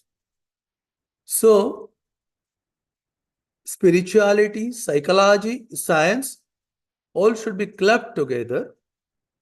And in that case, one person can heal self, because whatever doubts will be there with the self, and if the person comes to know that no, this is happening and there are scientific proofs, there is something called aura, which can be photographed too, which many of the people are not knowing.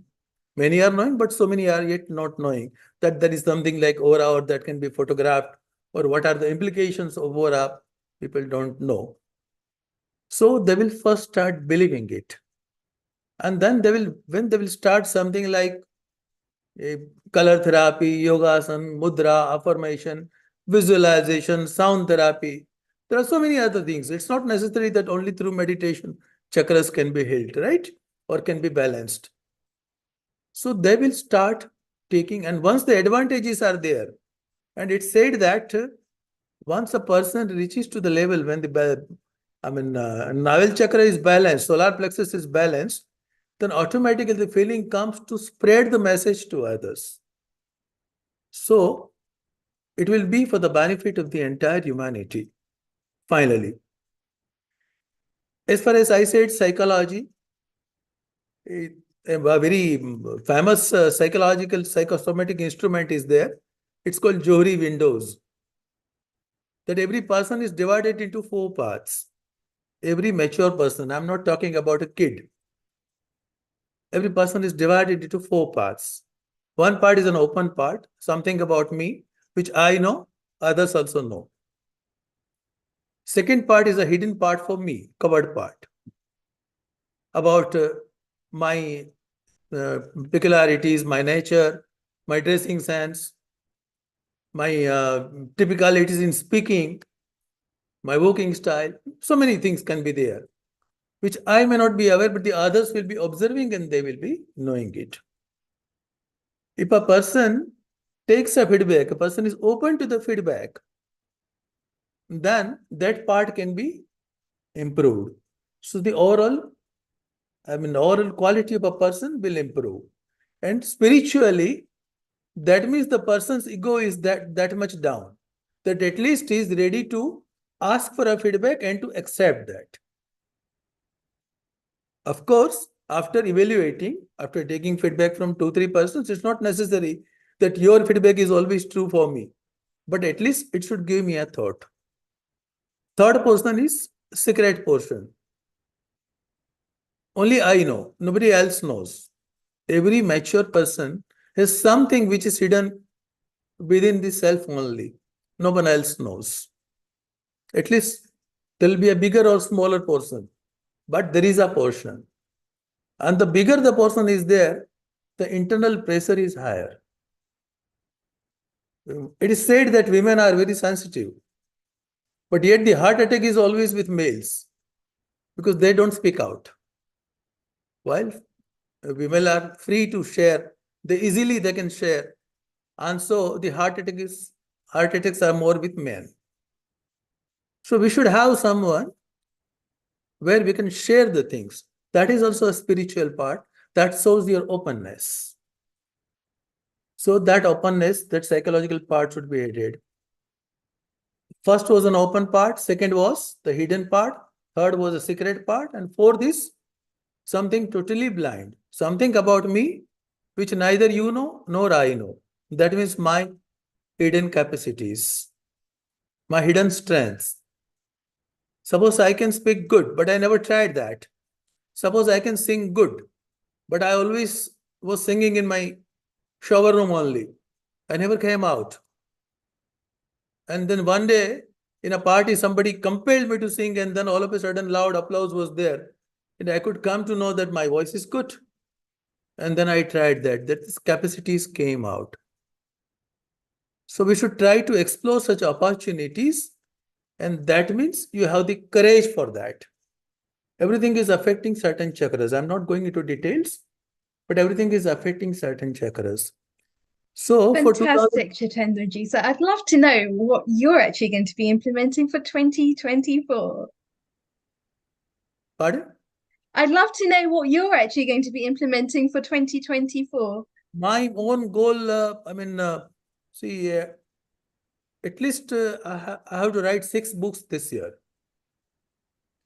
Chakra Samhita, Hindi, English, then Dhyan Samhita, Reiki, the universe of psychic powers, soulmate and twin flame. I'll be completing this by this year.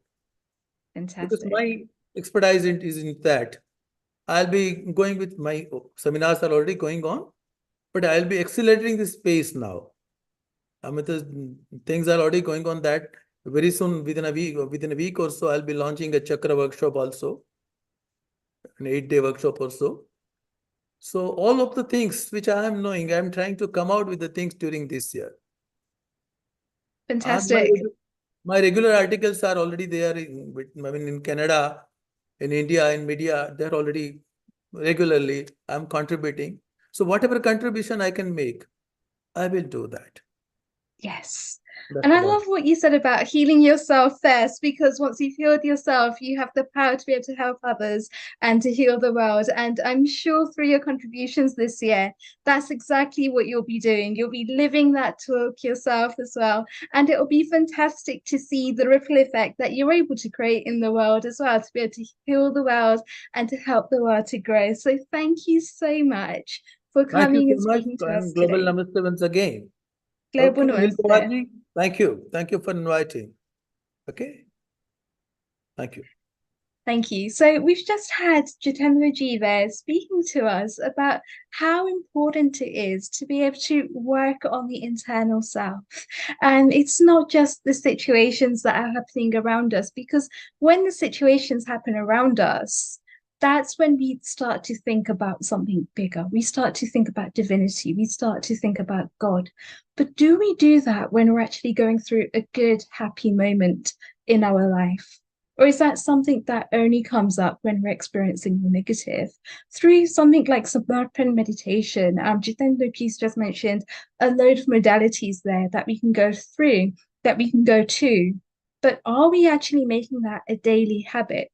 So perhaps in 2024, it's not just about having one day as a resolution, but it's about something deeper. It's about taking an element of that works for us and implementing that into our day-to-day lives.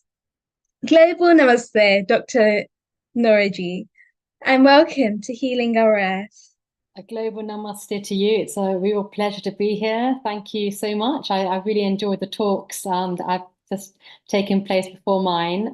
Really insightful. I love the idea of integrating meditation in your daily life. I do feel that this is a great way of detoxing yourself and also finding lots of positivity. And that's what we need, I think. Yes, absolutely. And you're no stranger to that yourself, because you yourself have been working in psychiatry and you've had a number of awards that you've won through the UK Fulbright, through women's empowerment. And it's fantastic to see the work there that you've been able to do in the realm of mental illnesses and how to basically move people through that, how to help them heal, how to be their best friend and to provide a helping, healing hand during those times of need that can help them to enliven their lives and to think, you know what, there is a ripple of hope here. There's a ripple of chance that something can change. And that in itself is so beautiful. So tell us more about your resolutions for 2024. I think my resolutions this year really goes back to reflecting on how things have gone last year. So something that we don't tend to do is we don't really reflect on the achievements of the previous year, lessons learnt, areas where we need to focus more on, and what we're going to do going forward. So from my point of view, I often like creating a list of tasks that I need to do, and those lists are quite succinct. They often have a box next to them. So I have like a list, maybe 5 or 6 tasks, and I have a little box. And I just absolutely love the idea of ticking those boxes off, because who likes a unticked box, right? And isn't that amazing as well? Because it just provides a dopamine hit every time somebody can tick off something as well. Absolutely, yes. So one of the things I wanted to talk about today is also about goal setting, right? So having like a goal setting, and this particular talk that I want to give just briefly, and I know I've got limited time, so I just want to kick off and sort of go through a little bit of the tips. It's really for those who are goal-directed individuals, those who want to push boundaries, they want to live with purpose. And I feel that each and every one of us who's listening to this talk and across the world, we all have the potential to thrive. But I think it's just about finding that opportunity for us to really put that into practice. So some of the things when we do, I've just done a little bit of reflection about what it is, what are the challenges that we often go through when achieving our goals. Some of them may be that we have a lack of time. It may be that we have a lack of focus. There may be other priorities which are often pulling us in different directions. Some of us may even have a sense of fear that how am I going to achieve this? We're comparing ourselves with others. And so often when we do that, or when we go on social media, we see how amazing everyone else is doing. And often we know that there is a bit of it's not so clear what they're showing online and the reality. There is a discrepancy in terms of what that brings. So trying to eradicate or reduce that sense of fear is what we really want to achieve. Some of the other things that often stop us from achieving our goals may be our self-belief. So our belief system may be that I can't achieve this. I tried this before. It didn't work out. I'm not going to bother anymore. So it's quite a negative thinking pattern which may arise. That could be one of the reasons. Also, when you want to achieve something, you need to come outside your comfort zone. So in order to do that, often a lot of us like our comfort zone. It's like, oh, things are going quite well at work. I'll just carry on doing or taking up those responsibilities. I don't really want to do another job or another role because it's going to really take up a lot of my time and I have to do new things. But actually, there is a lot of positivity in doing something that's new. It allows you to come outside your comfort zone. It allows you to grow. And I think all of us have that potential to really grow, right? So why is it important to set goals? Why is that so vital? Well, first of all, it gives you a sense of purpose. And I know that there was a very positive motivational talk which was presented by Oprah Winfrey just a few years ago. And she talked about the fact that there are so many challenges at the moment. People are doing tasks after tasks, but they don't have a purpose. And so it's only when you have a goal or a purpose when you can really thrive, because you'll start to come up with minor or small goals which you can put, just line them up before you can reach that threshold, right? And when you have those small goals, it makes you want to grow further and further. So it's almost like an internal motivation that you can set up for yourself to have that growth. Another thing is it builds a lot of confidence. So when you have that goal, it might be a goal which you can achieve in 6 months. It may be a goal that you can achieve in 9 months, but it's not something which, oh, I can achieve this in 5 years or 10 years, because that almost feels like a long journey. But what can we do? We might have an overarching goal, which may be a 5-year goal, but surely there are other internal goals that we can do within a year. So what we want to do is set up that goal in practice. What are the main objectives of that goal? How am I going to achieve it? And start to almost have like a track system in place so you can check your progress. That's vital, because often if we have something which is written down, and I'll come to that in a moment, why it's so important to write our goals down, is that when we have something written down, we're more likely to be able to check and see how far have I got. I've reached stage 3, but I want to get to stage 7, right? In terms of my progress. So, okay, I'm doing really well, and you can pat yourself on the back. And that's really important, that positivity. And also the words that we use, even internally, it's not necessarily things that you express to others, but what is my inner voice saying to me? Am I saying, I'm doing amazing? I'm doing an incredible job. Keep going, Nora. Am I saying those types of words? Or am I saying, oh God, I'm not successful. I've tried so many things. Because even saying that pulls down the energy. And we've been talking about meditation, yoga, things that can actually increase our energy levels, our positivity. So what words can I use to enhance that sense of purpose, to enhance that energy, right? That's really important. And something that's just come to mind now is a suggestion I gave a couple of days ago to just someone who's under the age of 10. And they absolutely love playing football. And they said to me that, oh, what can I do to have this be a bit more positive when I just go onto the field?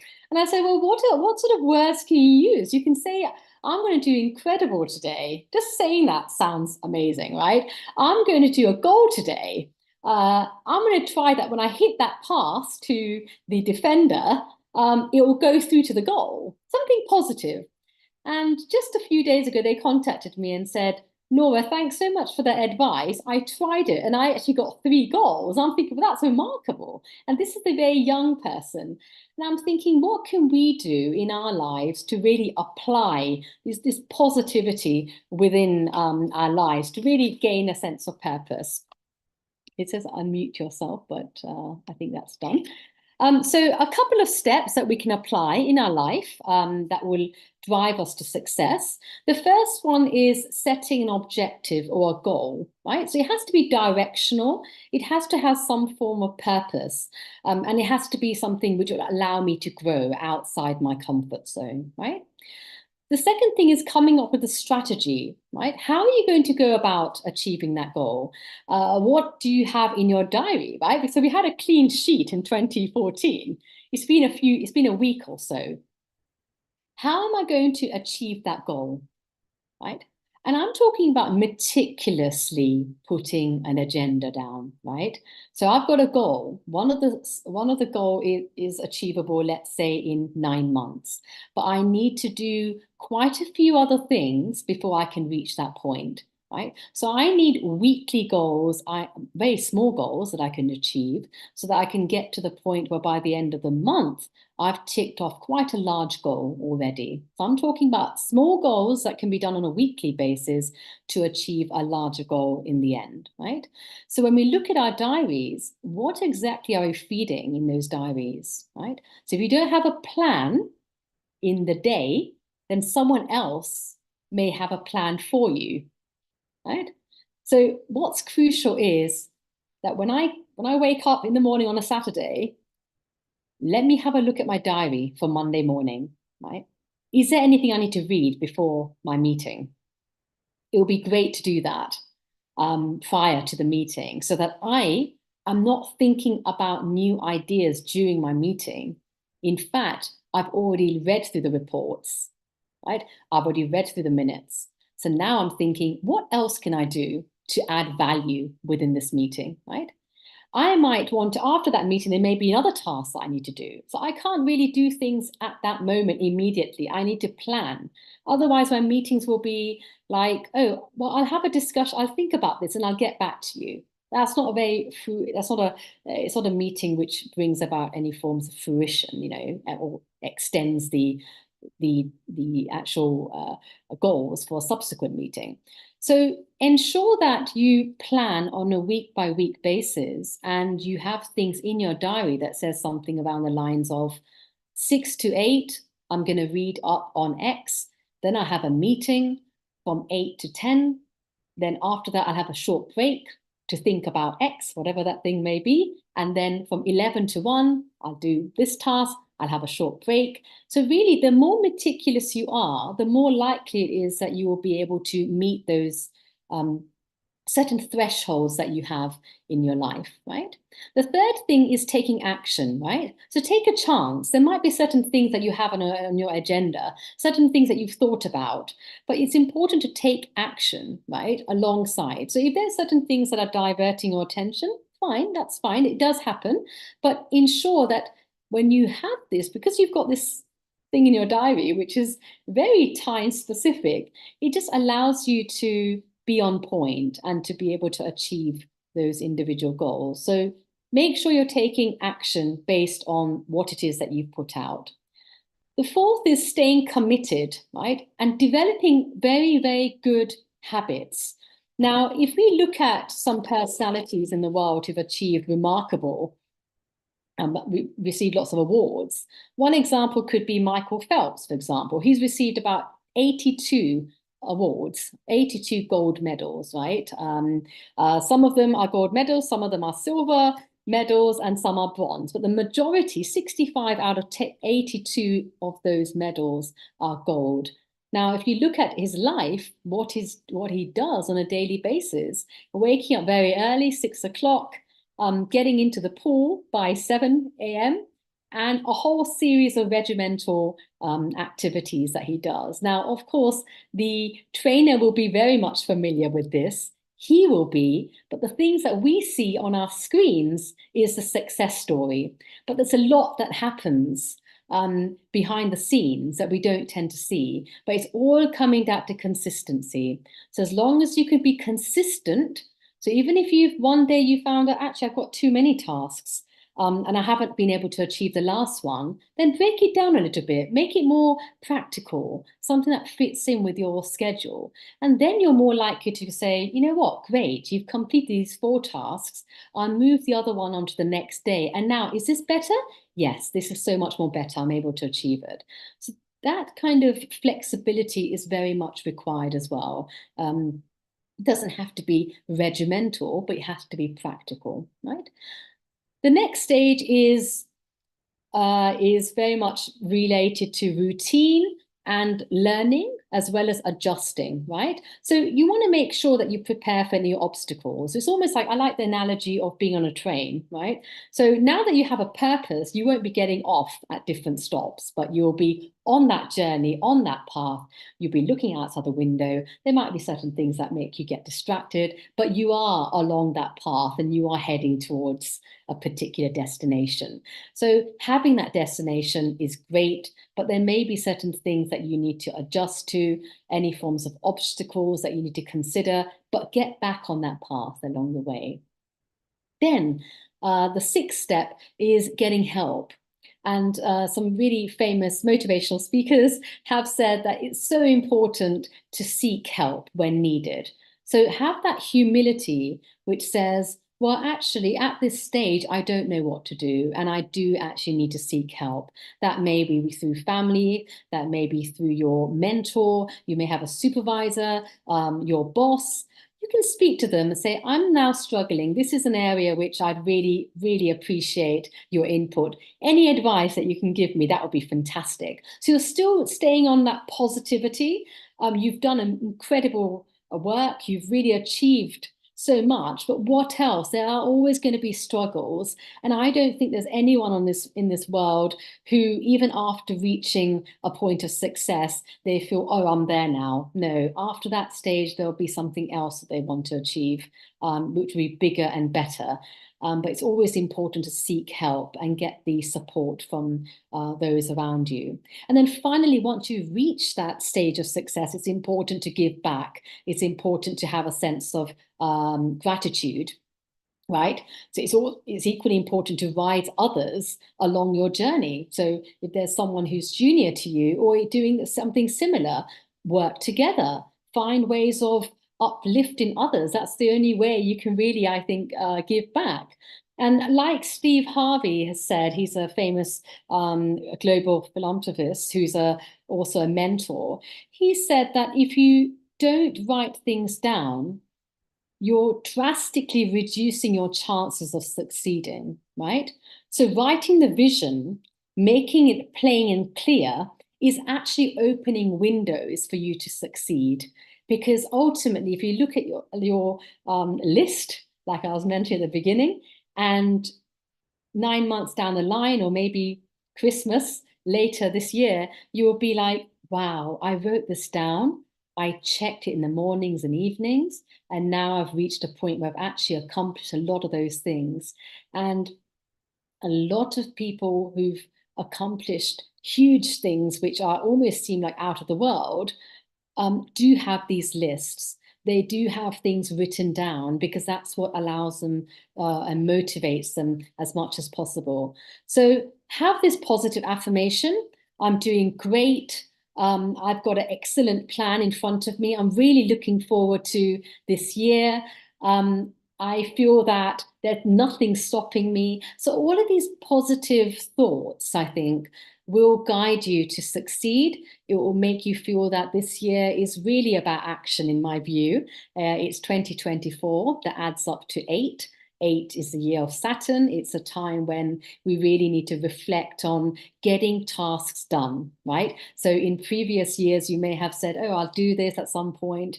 But now is the year to actually make and put this into practice. If you're in the teaching industry, education, business, finance, if you want to increase your revenues, you want to come out of your comfort zone in whatever work you're doing, have a plan, right? Don't just have a dream, because dreams are dreams, but a plan that's put into place will make your dream a reality. Thank you very much. That is really wonderful, Naroji, to actually just be able to break things down as well. I think so many times as overachievers, as high achievers, we think about it as the end point of this is where we want to be. And then we get disheartened along the way when we don't quite get there as quickly as we want.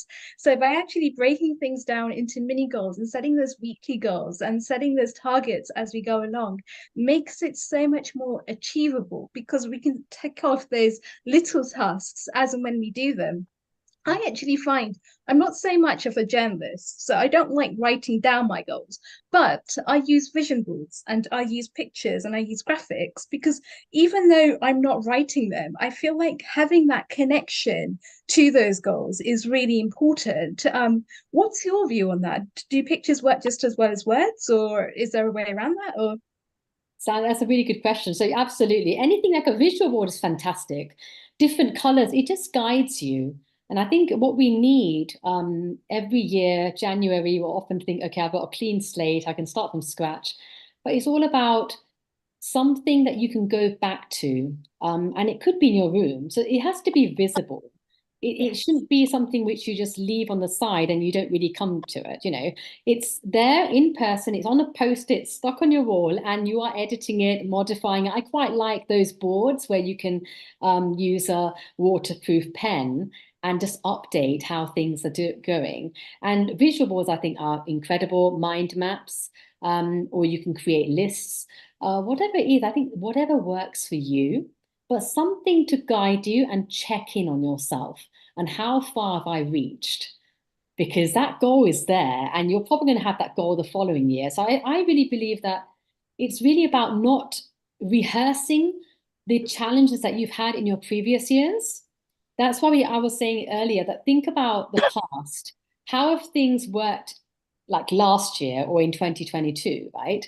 And okay, things didn't work out for X reason, and I did this worked out. Why did it work out? What are the reasons? What did you do differently? It wasn't in the plan, but it came. You started considering additional things which weren't originally in the plan. So I think it's about having something which is purpose-driven, something that you can check, and a great opportunity for you to grow. So think about the past, what hasn't worked, what can I do differently, and then come up with your plan, as opposed to reproducing what hasn't worked in the previous year. And that's what happens when we don't think about the past, right? So it's important to reflect on fantastic. And they say that is the definition of insanity, is doing the same thing over and over again, expecting a different result. So exactly. By actually problem solving along the way and adjusting and making those refinements, we're able to reach the goal. Perhaps it's actually more demanding across like the little challenges that we're getting, but once we cross those challenges and we're able to problem solve in a way that works for us, we get closer to the goal. So thank you so much, Naroji, for going through a little bit of goal setting. And I think being the beginning of the year, it's so crucial to be able to break down our goals in a way that works for us. And everyone's different, and everyone's going to have their own unique personalities and the unique abilities that they bring to that in order to make that work. So fascinating work. I can also see that Neil Kumar is here with us as well. Neil Kumar, what are your comments? Thank you, Riddhi. It's going wonderful. Nora, wonderful to have you back. Nora is, of course, part of the Healing Our Earth team. She's also a host at Healing Our Earth team, and she also produces with our Sheila Dobie. Nora, that was wonderful tips that you gave. Stay around. We are just going to take a quick greetings from Lakshmi Vyas, who is our resident team, and Kit Sharp, just a greetings from them. Then we move over to our Kirit Mistry, who is our health episode producer as well.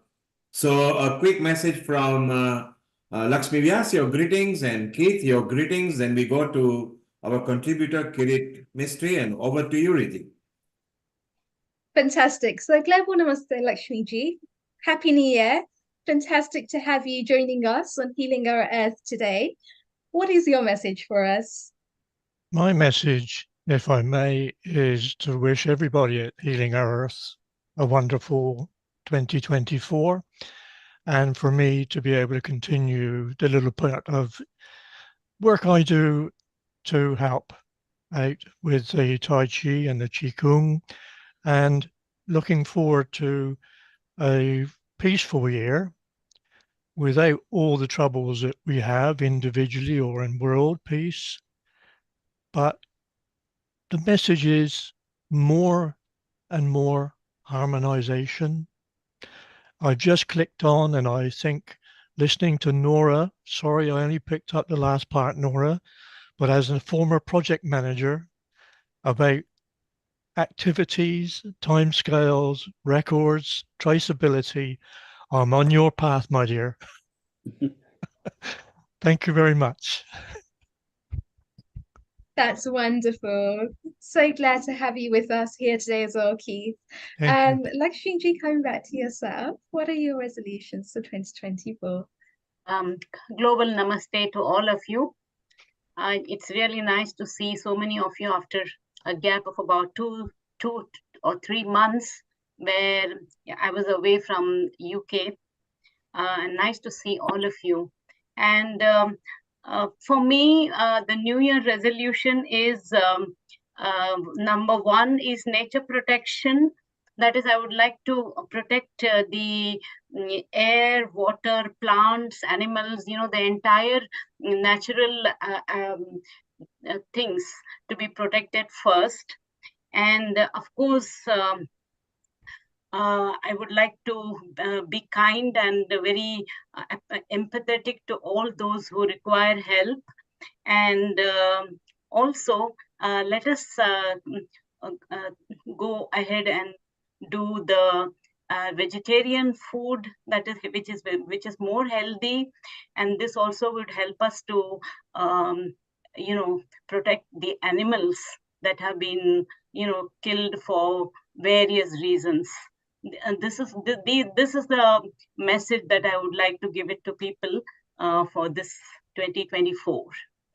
And isn't that just a lovely message as well? Being able to connect and be in form those relationships, not just with ourselves, but the people around us with empathy and compassion, and being able to form those inner connections and also reduce our carbon footprint. I think that is a major lesson there.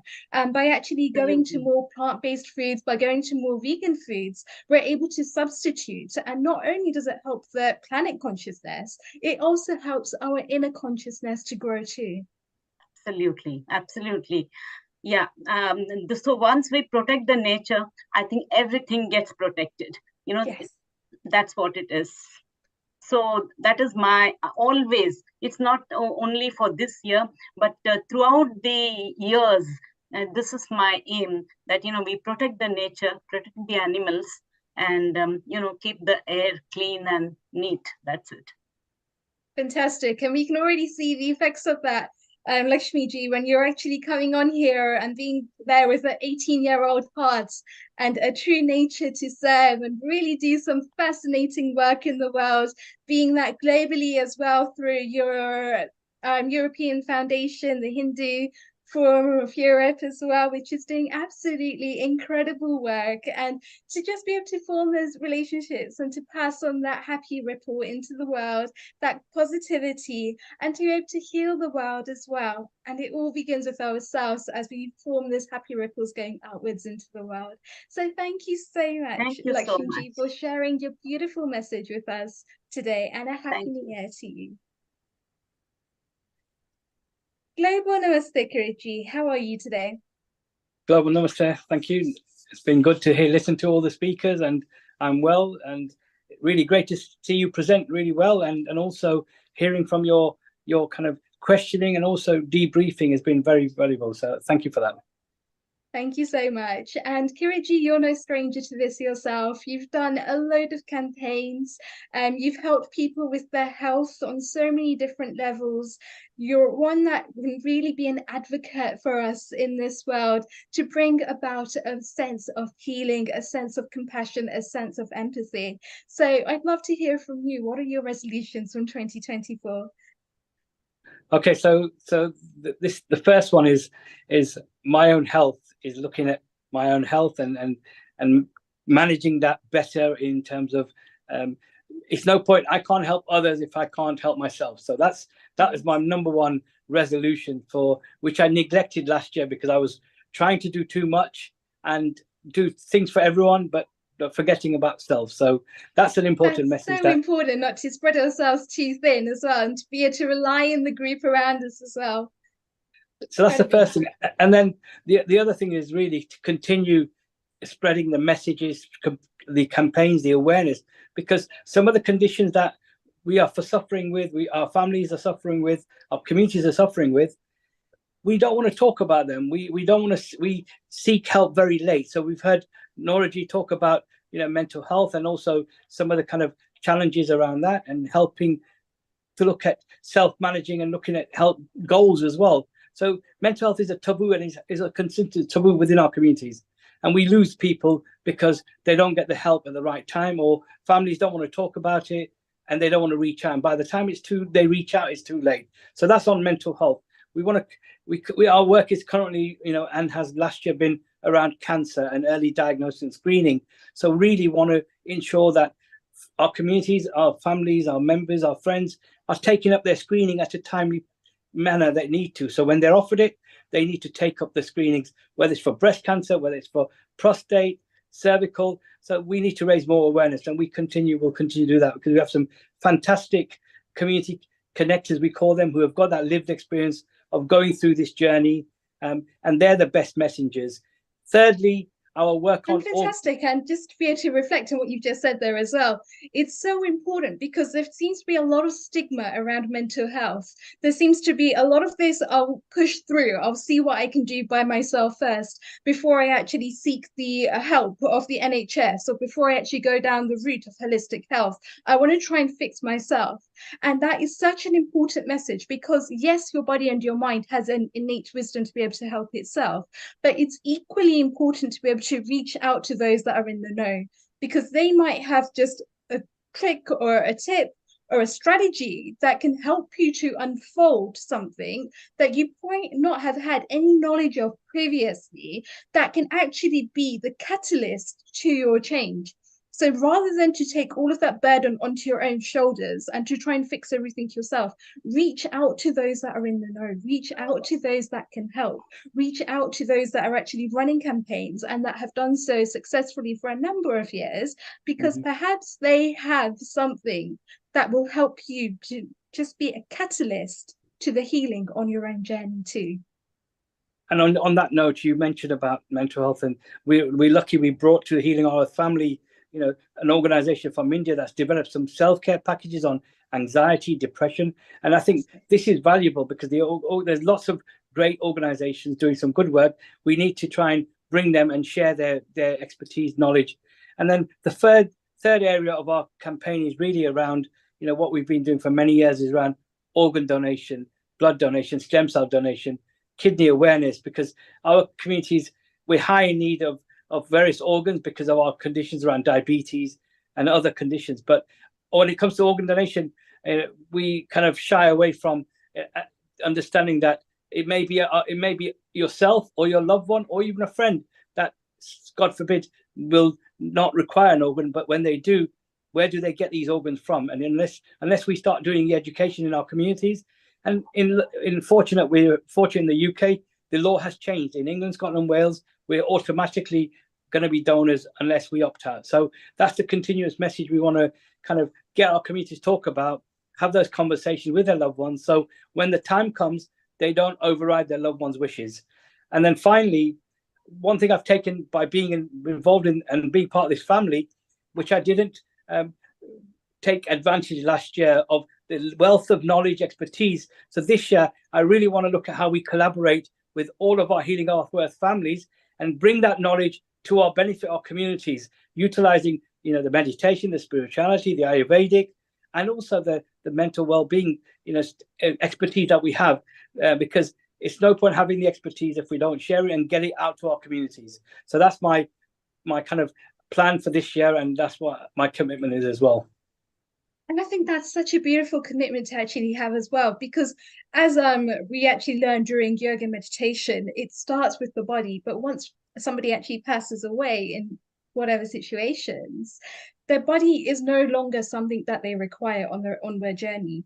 So they're actually the soul within. So by actually having those services where they're able to use those organs, perhaps for medical research, perhaps for analysis, perhaps to help to find a cure further on for somebody else, they're already performing that seva, which is so crucial and so critical, especially within the Asian community, because there just aren't enough people that understand the bigger picture. But the bigger picture itself is so important. And obviously, yoga and meditation is also linked to Ayurveda. Ayurveda is the sister science of yoga and meditation. So by not just looking after our brains and looking after our minds and looking after our breath, but by also feeding ourselves the right food. I've always said that your food is your medicine, your food is your fuel. And by actually providing a platform, a foundation in which we're actually sustaining ourselves fit, well, healthy, for our lives, we're already doing a really important seva there, and that is to look after ourselves.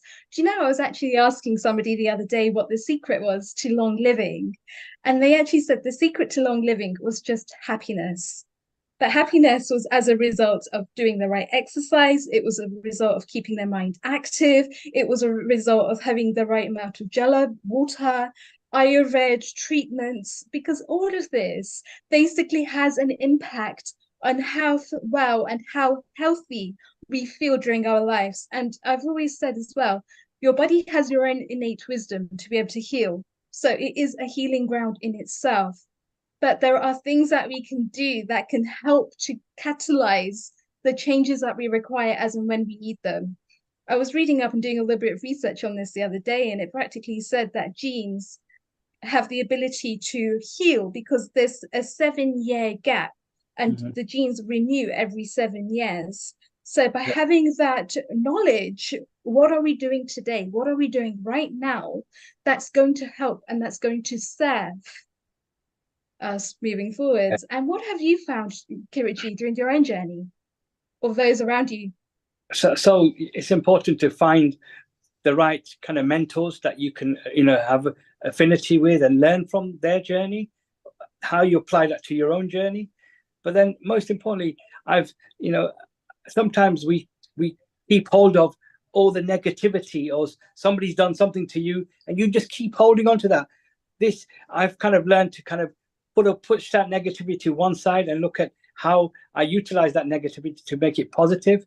And most importantly, we've got to, people like yourselves, you're the future generation. So we really need to be having younger people in our lives to help mentor them and support them, and then they will help us live longer because they will have that youthfulness in us as well. So it's great to see, you know, Neilji doing some great work, bringing young presenters, and we'll have young people to be mentored to. And we currently have a youth charity, and that's what we're trying to do as well, is mentor the future generations. Yeah, absolutely. And just touching what you've just said there as well, 96% of our thoughts on a daily basis are negative. And it's by actually only becoming aware of those thoughts, by observing them from a distance, not necessarily identifying and attaching to them, but by just being aware of what's coming up to the surface, we can then start to take a bigger world view of that as well. And our perceptions are our own realities, as you're saying. It's the perceptions that we identify ourselves with that's forming our future. It's those perceptions that are either going to work for us or it's going to work against us. And if it's working against us, why are we holding on to it? I think so much of that anchor and so much of that resistance comes from the fact that we've actually got a tight rope in our hand and it's forming a wrist. Yeah. And actually just by releasing that gently, slowly, it lets go of all of that negativity, so that then we've actually created the space to allow something new, something positive, something uplifting to come in. And that's such a beautiful space to be in as well. Totally. And again, it's about having that. It's not. We have to learn from learn. It's a learning for us, and that journey is about learning, and that's what we kind of will enrich us anyway through the learning that we have. And Healing Our Earth family is enabling us to learn every week. There's learning from this. You know, we learn something from everyone, and you take that and you then apply that. So that's amazing. That's why I'm glad to be part of this family, and also be part of the having the health episodes is one way of getting more awareness in our community. Yes. And Nora, I know that you actually work quite a bit with mental health, mental illnesses. What are your views on what Kirichi shared with us today? I think what's really important, Kirit, thank you very much. I think I really found the points that you raised really insightful. And I think certainly, especially in our Asian community, it's really important to talk and share your inner feelings. That's really the foundations of everything. And I know that we're really close, within our communities and our families. We do talk about everything, but sometimes we don't talk about our mental health. So it's really important to actually share on it. And I do this all the time. People almost get annoyed. I talk about all the great stuff that's happening. And when things aren't going so well, I talk about that as well. So everyone knows exactly what's happening. And sometimes it's almost like it's really important. People feel good as well because they feel that, oh, this is going on like this week for Nora. So they're aware. And from my point of view, it's almost like I have someone in-house who's just listening. And that's important. So every single one of you, do you have someone that you can just open out to? That's the question, right? Whoever's listening. And if not, is there someone else that's looking out for the best for you, right? So it might be a friend who's just there to listen, not sort of without making any judgments, and go, okay, so what have you thought about? So I've done a bit of therapy training, and often there is a type of therapy called person-centered therapy. And it's a very powerful therapy because you don't need to actually make any suggestions to the client, right? To the person who's sharing things with you. All you need to do is say the same information back to them. So if they say something around the lines of, I'm feeling really low lately, so you can say, oh, why is it that you feel low? Right? So you didn't have to come up with specific questions like, oh, which situation are you feeling low? No, that's another.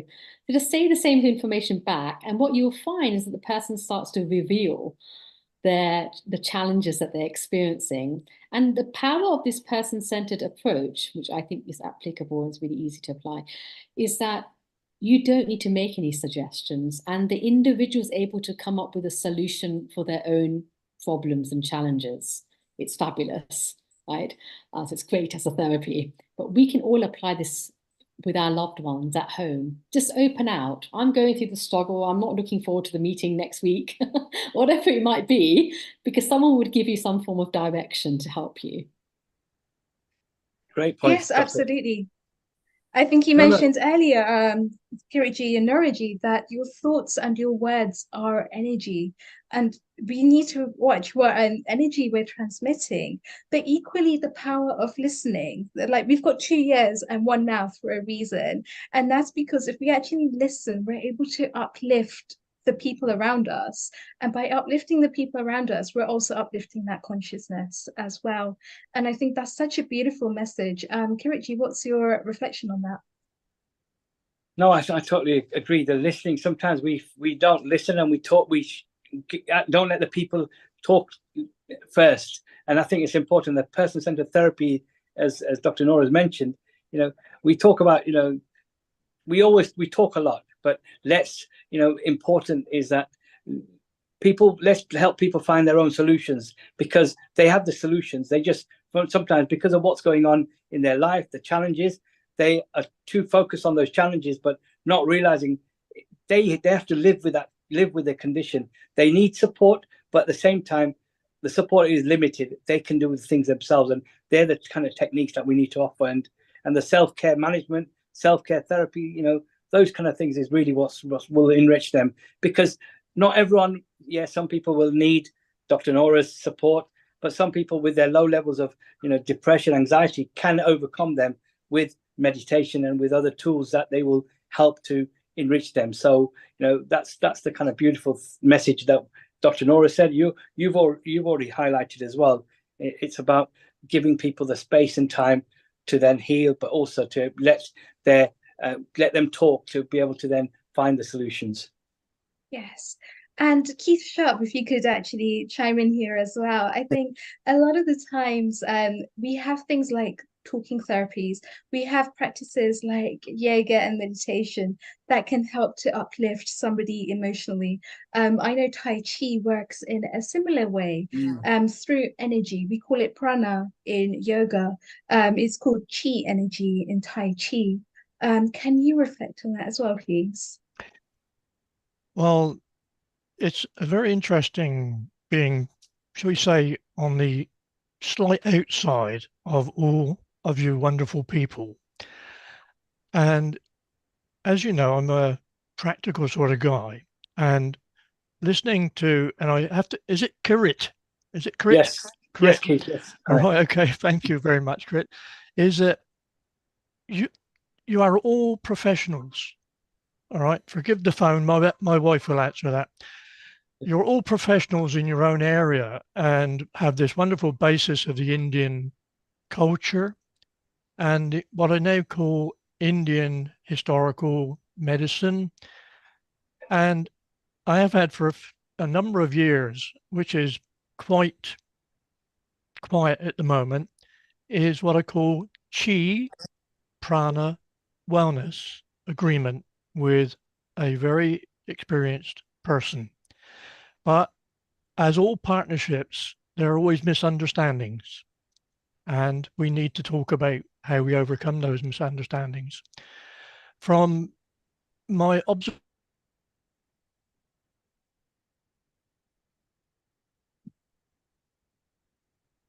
Keith, are you still with us? Okay, I think you've just lost him. But yes, I think there was an agreement there between chi and prana, and having that sense of upliftment of energy coming through as well. Dr. Amrita, I know you work quite a bit with Ayurveda, and again, we're working here with doshas and how we can basically get one to be optimized in their health. What reflection do you have on this? In regards to New Year, well, a lot of people, I think, must be having good resolutions about dropping up weight, or looking more beautiful, or going for a retreat this year, or taking time for themselves, or maybe somebody will think about having a paradise to find God in the Himalayas.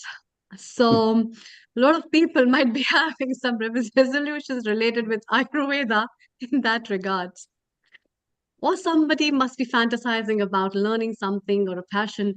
I still remember there was a couple who got married recently in the last day of the year, and they came for a honeymoon as a yoga retreat on the first day of the next year, which was really wonderful thing, and they wanted to do it. And they had made it as a resolution that we are going to put up together in the next year, and we are going to start up our year with that way, and that also a honeymoon retreat at a yoga place. So they joined up a yoga and group, and then they celebrated it, which is one of the wonderful ideas. Well, so a lot of holistic ideas people can have, and whatever you find as a joyous, whatever gives you joy in life, is also very important, and especially cutting down from the parties after eating so much and drinking so much and having a merry time. Everybody would like to have a detox and have a place where, okay, some fastings are good and some diets are good. So that's what Ayurveda has to light upon. And I think Neil has to say something, add on to that as well. Neil, over to you before we move to other guests. Thank you, Amrita. Thank you, Riddhi. You've done very well. Everything is going beautiful. Kirit, welcome. Well done, Nora. It's nice that you are part of this panel as well. We want to bring lots of tips and resolutions. What we are going to do before we move to Sharon for our last part, we always go to America. We've got Mala who wants to say something. We've got Chirag. Chirag, you've got a couple of minutes of piano you want to play. So let's listen to you first, Chirag, for a couple of minutes. Then we will take greetings from Lata. And we'll go to Keith, who is back. Rajiv is back again. Mala is back. And then Sharon will come back to you. So no problem. So Chirag, go ahead and let's listen to your piano New Year's message. Yeah, so Global Namaste, Happy New Year to you, Healing on Earth. I hope you had a good Christmas as well. Thank you. Yes, we all have had a wonderful time, and Smiling Rithi and Smiling Amrita has been sharing ideas with all the guests. Yeah. You've got a piano ready for us, Chirag, so go ahead. Yeah, go on. I'm going to play Puni Po. It's one of the time of Bollywood of 2011. Sure, go ahead. Yep.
Thank you.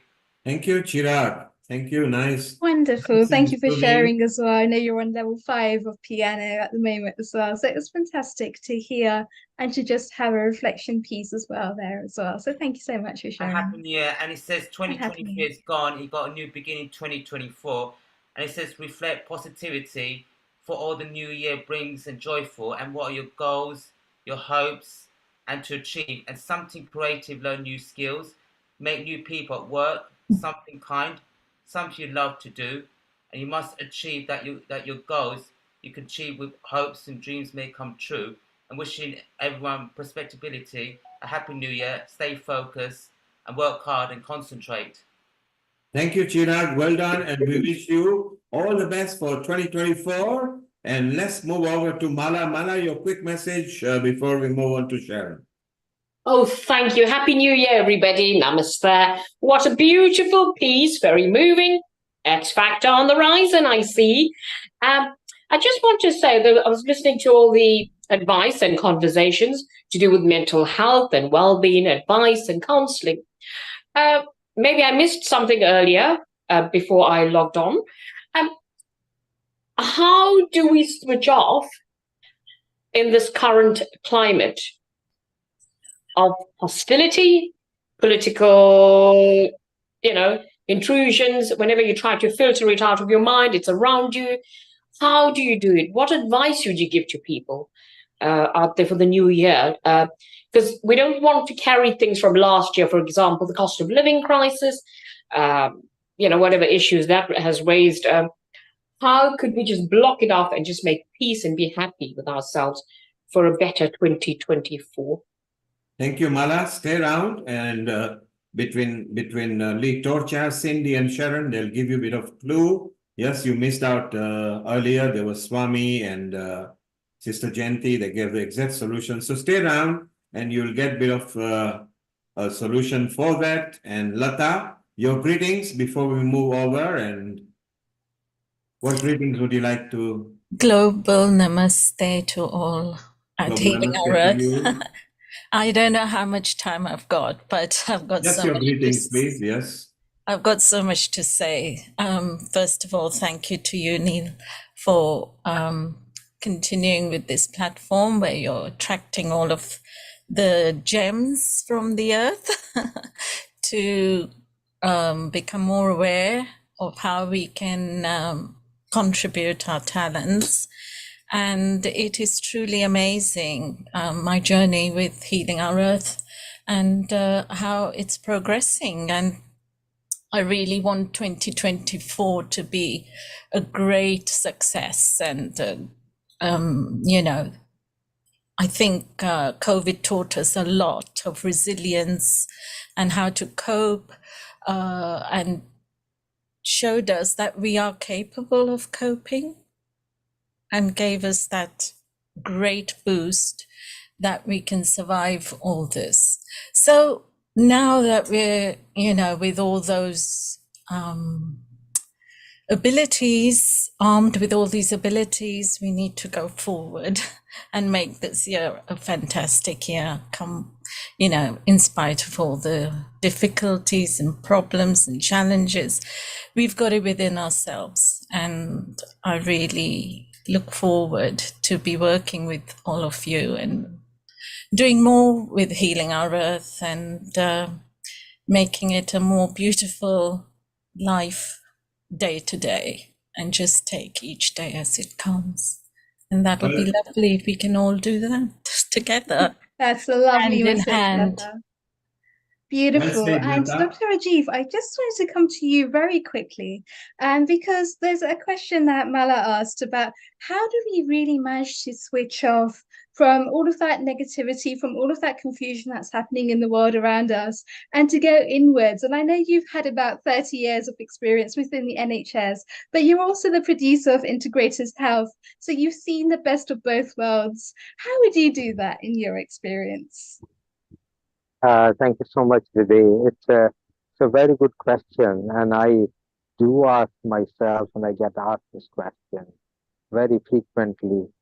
And one of the important things, as you mentioned, 30 years on, in NHS, managing all different type of physical, mental, emotional diseases, problems all together. What I have learned is that there is a clear connect between physical and mental health, but also there is a way to disconnect that. And one way is daily meditation. And we heard earlier from Sister GMT, carry light. We have emotional baggage which we carry, and that is one of the biggest bulk of our mental health issues and problems. If we just leave that baggage long ago during the NLP, and what Swamiji said was very important and pertinent at this point, he was highlighting, which is also a part of my NLP, the neuro-linguistic programming practitioner and master practitioner status that I achieved, was to disconnect conscious from subconscious, and also to really become a third person. So when you are an observant rather than an egoistic doer, your lot of these mental health problems or emotional issues go down. That baggage you can park. And once you park that baggage, your life becomes so light, which is what Sister Jayanti was talking, travel light. And if we have that resolution as 2024, that each night when we sleep, we will write on a piece of paper and leave that problem as it is, and don't carry it over. We have a fight, we have argument with somebody, we carry on, we're still angry, unhappy next day. And that is unnecessary emotional baggage. We should not really carry that with us. So if we park that, and usually it is very difficult, but we park on a piece of paper, write on a piece of paper, whatever anxiety, anger, whatever is there on piece of paper, it's out of our mind. And once the baggage is out, our mind is clean and fresh to start. And I think that's what I think Vaishali was also saying, that we start clean, we start fresh. So we take a lot of our emotional issues will go down. And the second part is emotional resilience, which is bounce back. We promise to ourselves that person, and we are born on this planet Earth to contribute, to help other people. And when you contribute and help other people, the good wishes, दुआएं जो दूसरे लोगों की लगती हैं, वो हमें healing में मदद करती हैं. That actually is one of the most powerful tools to have a better physical, mental, emotional, and spiritual health. So I would suggest that's a big mantra. Wonderful reflection there, Dr. Rajivji, and I hope that answers your question too, Mala. It's just absolutely wonderful to be able to connect the dots together and to be able to have that sense of contribution in the world as well. And Dr. Amrita, thank you so much for your hosting a beautiful session there earlier as well. I think Dr. Batraji with Shailendraji and Sister Jayanti did a wonderful job there of being able to reflect and teaching us a little bit more about meditation, inner well-being, and teaching us the way through with resilience as well. And label namaste, Sharon. And before I come to you, Neil, what comments would you like to make? Riddhi, before we go to Amrita, let's go to Sharon now because they've been waiting. We've got a dynamic team of Cindy Tate and Lee Torcha, who have been part of Healing Our Earth during different times, right from the start of the pandemic, which Sharon has been responsible for bringing them. Sharon, Global Namaste, welcome. And we will stay around. Let's listen to your tips, resolutions, and New Year greetings, and we will then come back again. So over to you, Sharon Rose, and Amrita and Riddhi, stay around. We'll be back with them shortly. Thank you. Global Namaste to you all. Thank you. It's such a joy, as always, to be with you. And, you know, in thinking about Mala's question, I've done a lot of work on emotions throughout my life. And there's so many practices from so many traditions that can help release the negative emotions and transform them into positive qualities. One of them, Keith Sharp, hi Keith, would know, in the Qigong tradition is called the 6 healing sounds. And that's actually, as you know, I look around the landscape of the world right now, the emotional landscape, we're really in a very painful time. There's a lot of suffering. And so I can feel it. It's like a heaviness. And so what do? I go for walks in nature. That's really important to get that sunshine. You know, I do Qigong practice. I commune with all the Devis, Lakshmi. Namaste, Lakshmi ji. Nice to see you. I commune with the goddesses and bring that Shakti in. You know, they're here for us. Also, Shiva and Vishnu and everybody. You know, all we have to do, they're waiting. All we have to do is call upon them to help us. And then there's this practice called the 6 healing sounds. And the 6 healing sounds from the Taoist tradition, it's to release the negative emotions from your organs. And it's an amazing, amazing practice, very subtle. I feel after I do it and while I'm doing it, I feel so much freer. But really what we need to do this year, from my perspective, is to bring this powerful love current, beauty current from that we create on healing our earth to more and more people throughout the world. It's really important. We have so many keys and practices to help humanity, and we really need it at this time. You know, coming from born into a Jewish tradition, what's going on is just, it's just shocking and appalling and horrific and painful. And what can we do? We can sing for peace, we can pray for peace, and we can each become peace within us. And that means really working on the emotional body. I'm always talking about emotional climate change. You know, it's all this outer climate change. But if we could change the inner, if we could really transmute this negativity and really into a sense of love and gratitude, that's a really important one. Think about, instead of all the terrible things, all the wonderful things, all the things we have to be grateful for, including healing our earth and what Neil Kumar and all of you have brought. So I would like to bring in, let's start with Cindy Tate, who is a multidimensional healer, very dear friend, and has helped me for years through the challenges of emotions. Namaste, Cindy. Namaste, everybody. Thank you for having me. So I think that we are in a time that's going to amp up. It's going to get even more wild and more chaotic. And this year is going to bring a lot of things that look good and things that look bad. Technology is coming out that's going to help people heal all kinds of things. There's technology already available to heal the environment.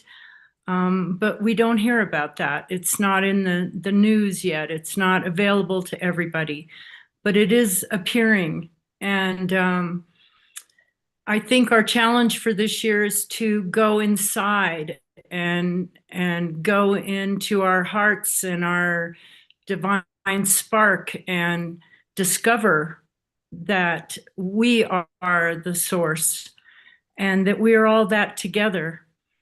One of the things I do is when I hear how bad things are and how it's appalling what we hear, I recognize that this reality is a polarized reality. So however bad things look, that's also how good things are. the people in the mass of people in the world have benevolent hearts and benevolent intentions, and yet that's not who we hear about.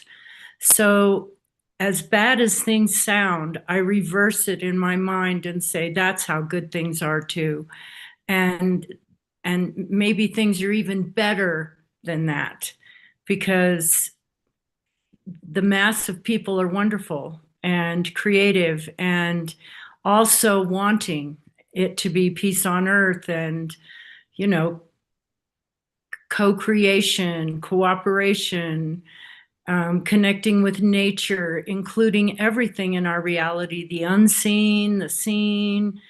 And that has been a valuable practice for me.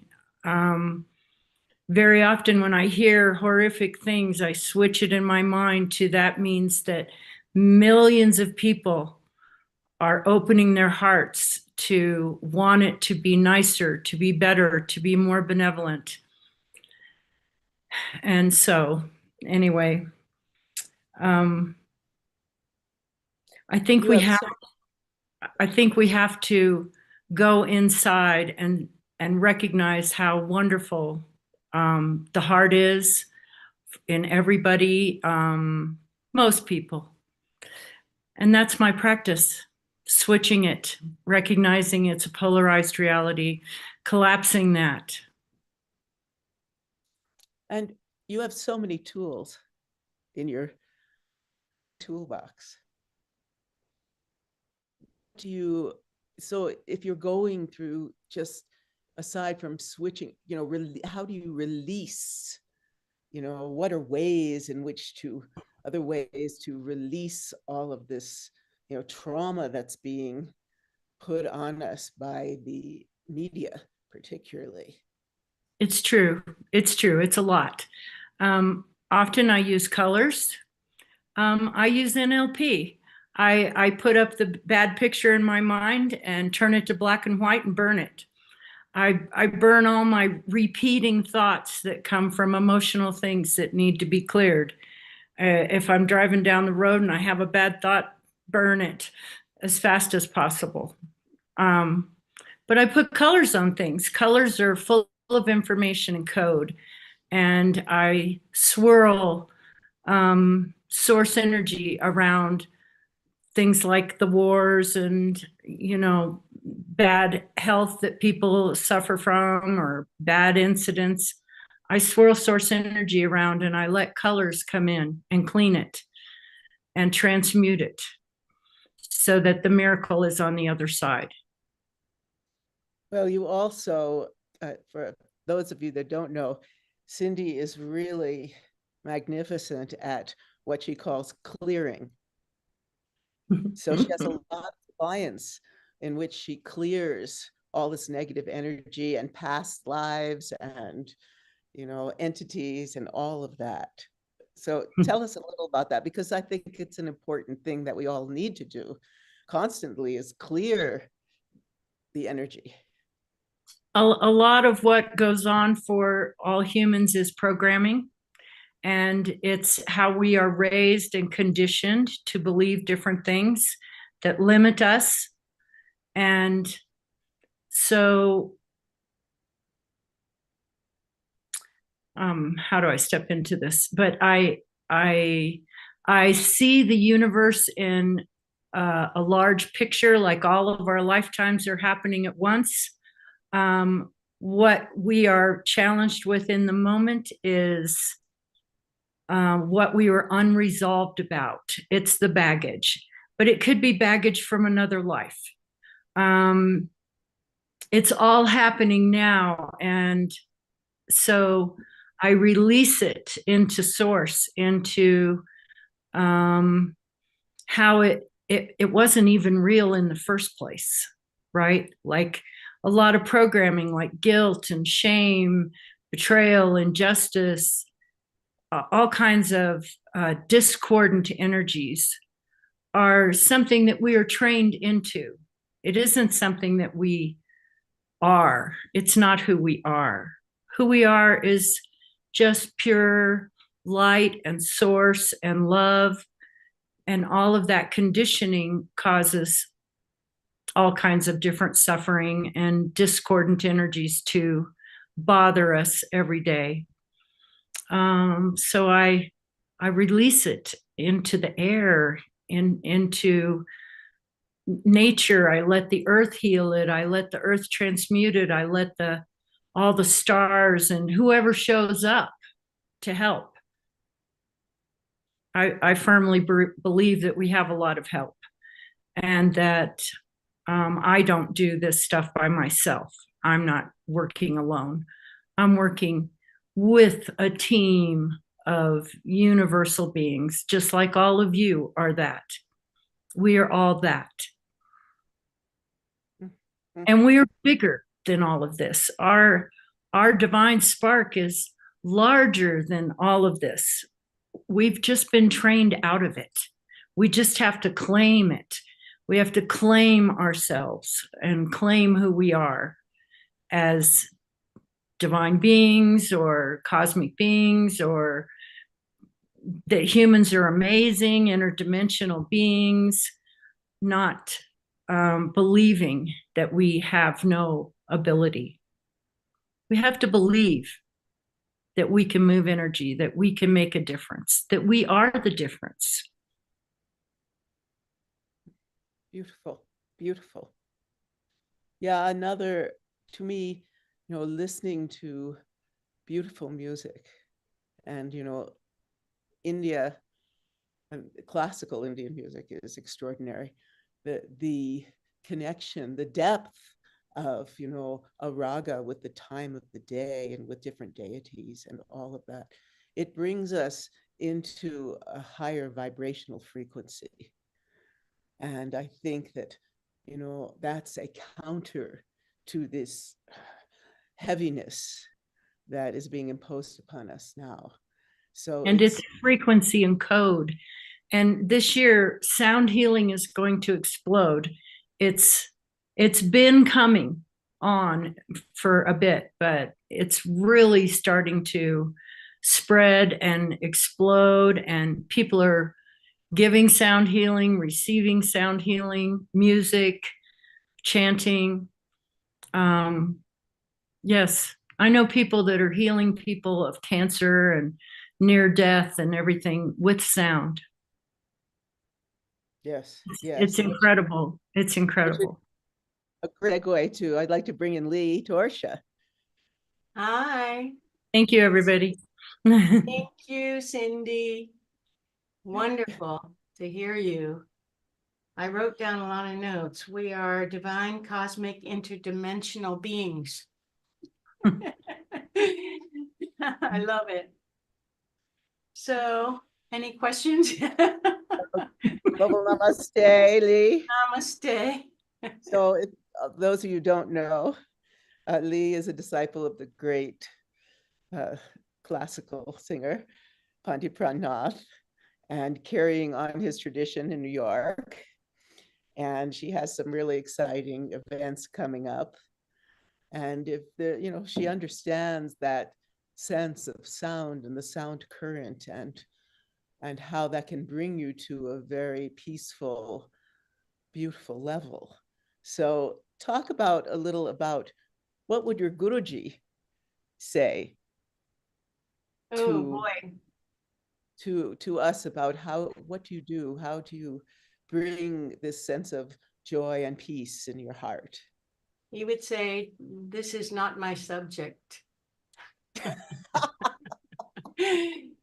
And Guruji was very aware of current events. He read the New York Times. I don't know if it's just on Sundays, but he had that paper spread out sometimes when I'd come for a morning lesson. We can only do what we're meant here to do. So when he said, "not my subject," he was aware at that time, he was born in Lahore, so there was all this Pakistani or whatever the revolutions were at that time. And one time I said I wanted to go somewhere, and he said, "They will slit your throat and leave you by the side of the road." I mean, he understood the barbarism of the unhappy soul, I guess we could call that. It's like when we are in need of food in the lower chakras, you cannot expect these people to evolve their souls at that moment. First, they need to survive. And when they get to the point where they can have enough food, have a place to live, and able to sit down and then try to meditate or do whatever they can do, whatever their practice might come to them, you know, that's where we're at right now. So until the whole world rebalances, which we're understanding there's no food here because we've, you know, made it too hot in the environment, and eventually things will hopefully get balanced. And so, you know, he did his job. What his job was to teach and sing North Indian Raga as his Guruji taught him, not any fusion. Very ancient, ancient, ancient. And that's the thing I'm trying to pass along, because when you say frequency and code, and when people can hear this music, the first thing they have to do is their brain stops chattering. You know, they don't have to do it, but it happens. So their brain just stops. That's a given.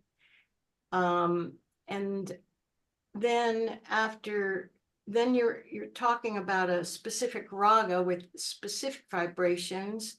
The ones I'll be doing, Sharon was mentioning, I have 3 performances coming up at the Association of Performing Arts Presenters Convention in New York. The APAP convention is a big deal here for me too. So I'll be singing Darbari probably first, because the first performance is at 9:40 at night. So this is the raga that Guruji said, so deep, like a drowned body at the bottom of the ocean. So that is all the angst and the pathos that I feel when I'm evoked, when those notes happen. It's not me, it's the notes. It's the ancient notes that provide this ability for the, as you mentioned, the frequencies in our bodies to entrain to what is being sung and heard. So I forget the question. So what other raga, are you doing different ragas? Yeah, I'm still in rehearsal now with Maitre Padakone, my tabla player now. So we're looking at either Bhopali, Malkones, you know, I'm not sure what the other 2 ragas are going to be, but they'll be different because the second and third performances are at 5 in the afternoon. So I'm not going to sing Darbari at that time. Bhopali is a very wonderful one. I like, you know, I only learned about 8 to 10 ragas because I you know, I don't know what it is about my body, but I can only really understand and feel. It takes me a long time to get it in my body. It took me, you know, 7 years to learn 2 ragas, morning raga Bhairav and evening raga Yaman. By the way, Yaman will probably be one of the ones I'll sing. So after, you know, that was because I had too many thoughts. I was, you know, it was just because I just had to center. So I'm trying to pass that on now because, as Sharon knows, and she's getting ready to do some big things, I know. And the Pluto is going into Aquarius. So we'll have 20 years of, you know, us being able to come out finally. Yes, well, for me, who's that Pluto is finally leaving Capricorn. And right. It's been on my birth sun for a number of years now. So hopefully this is the year that you know, all of the preparation of my entire life Mm-hmm. Completely synthesized and then birthed into the world to bring this sense of beauty and healing. And that's what I'm here for. And that's what we're all here for. We're at Healing Our Earth. Yeah. Yes. So can I say something? Of course.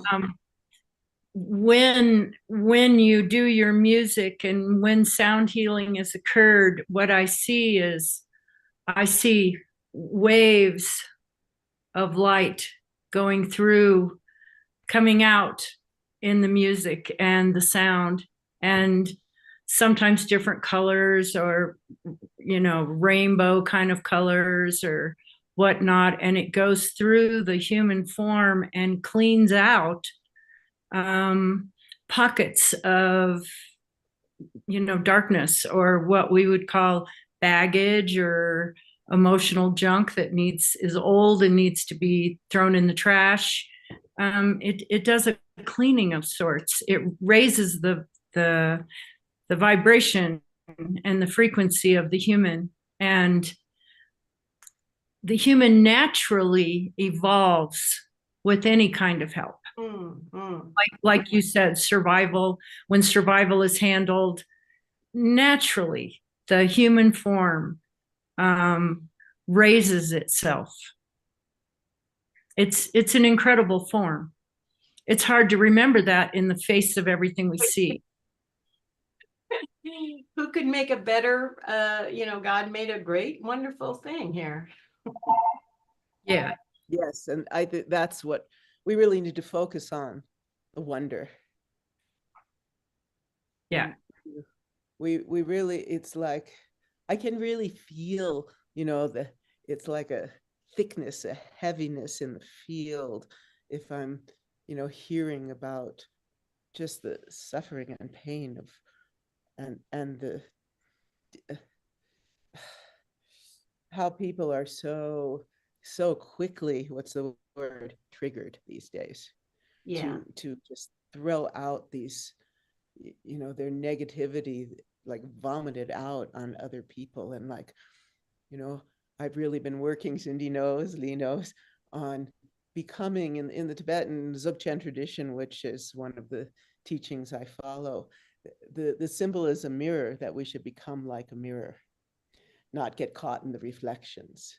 And so, we want to have that sense of a certain kind of detachment, observing ourselves and observing the world without letting it trigger our emotions in that way, and really look at other people, and especially ones who are suffering, and instead of like getting angry or something, just see them and be that mirror for them so that they can begin to see themselves. They want us to react. They want to get into this, because they're like all wound up because of whatever emotional things are going on with them. And so we really need to become that grounded, as we say in Qigong, that really grounded, balanced human being.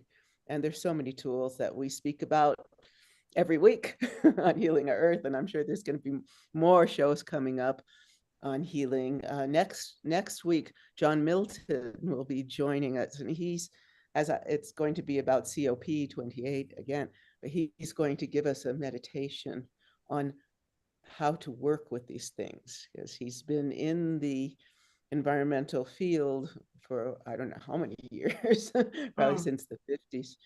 He coined the term environmentalism. He worked in the Nixon administration and has worked all over the world, still teaches at 85, travels all over the world to teach. So that will be next week, post COP28, putting nature, people, lives, and livelihoods at the heart of climate action. Free global online episode, Sunday, the 14th of January, 2024, 2 p.m. GMT onwards at healingourearth.com. And we look forward to hearing from you all, seeing you, and hearing your sense of what can we do to solve the issues that are so difficult right now, and how do we come together. So I also like to really give my global namaste to Lakshmi ji, I'm always so happy to see you here.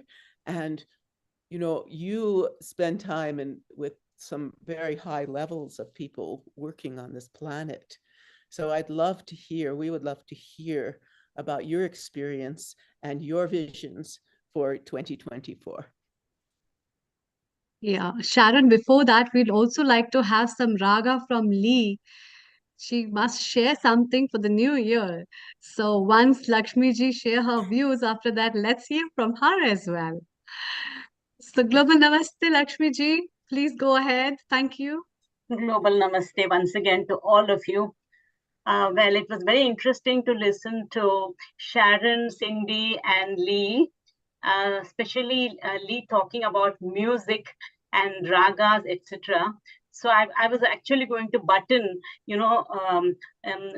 once you are trained in raga, and if you know the different ragas, you can just, murmur in your mind, or you can sing loudly, or sing in different ways. I mean, that itself removes all agonies and all sorrows from your mind. For example, sa sa sa ni ni sa ni ni da da pa ma ga ri sa ri ga ma pa da ni. See, you can just bring words continuously, and that keeps all worries, everything out of your mind. And once again, some of the things which I follow is remove negativity. Negativity does not help in any way. So negativity has to be removed. I also do a lot of walking. So while walking, I don't know what I do. Maybe I sing in my mind, because a song comes to me first. So whether it is Hindi, English, or Tamil, whatever songs comes to me, I keep on singing in my mind. Let me say, music and yoga, both of them help to heal a lot, and it also removes negativity out of, I would say, whatever I told you just now, music, they're all healers. They help all of us to be happy. And positivity is, again, very important. One need to be positive wherever you go. If you keep finding faults of X, Y, Z, you don't go anywhere. It only puts you down. So positivity is very important, and remove jealousy out of you. I mean, be kind to all of you, and imagine everybody is same as you. So these are some of the points that I have been following, and I keep myself happy, and also working. It gives me a lot of energy to work also continuously. So these are some of the points which I wanted to bring up. So yes, and I see Riddhi Vyas and Lakshmi Vyas, and there was one more Vyas somewhere I had seen. Nora Vyas. Yeah, Nora Nora, Vyas. Dr. Nora Vyas. So I was a little proud. And it makes so much sense, Lakshmi ji, because if we look at it as stages of consciousness, the lowest consciousness is breathing, so getting our nostrils into tandem with each other. If we go a step above that, we're looking at music as ragas. We're looking at music also as mantras. Mantras also have a very powerful healing energy behind them. And to be able to get the mantras with the right Sanskrit ucharans, the right Sanskrit pronunciations, is also very empowering. And then above that, we get the state of silence. Maybe it's just like for a second or two, where our breathing has a gap between the inhalation and the exhalation. And during that state, we're calming down the breathing, we're calming down the mind, the breath is calm, the emotions can more or less disappear, because emotions only last for 90 seconds at a time in any case anyway, and we're just being. And that state of just being, I feel, is what the American team is trying to share with us at the moment as well. And I can see that Lee Tuashia has her instrument ready to play some amazing ragas for us, and I can't wait to hear them.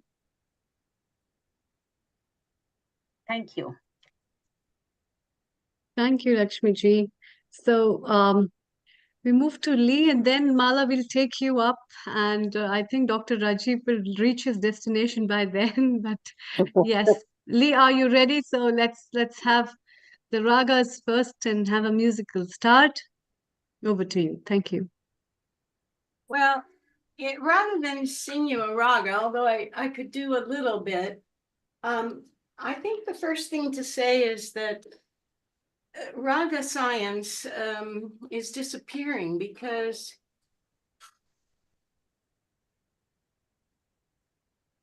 people aren't using the tambura anymore.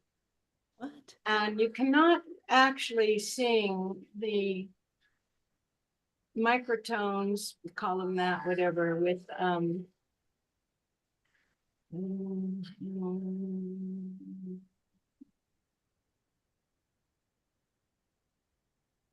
the harmonium. So let's say this morning I was doing, what time is it in India? Is it nighttime, right? Yeah, it's nighttime. It's 11. Okay, so I was gonna do Bhairav, but that's not gonna happen. So we'll do so for instance, the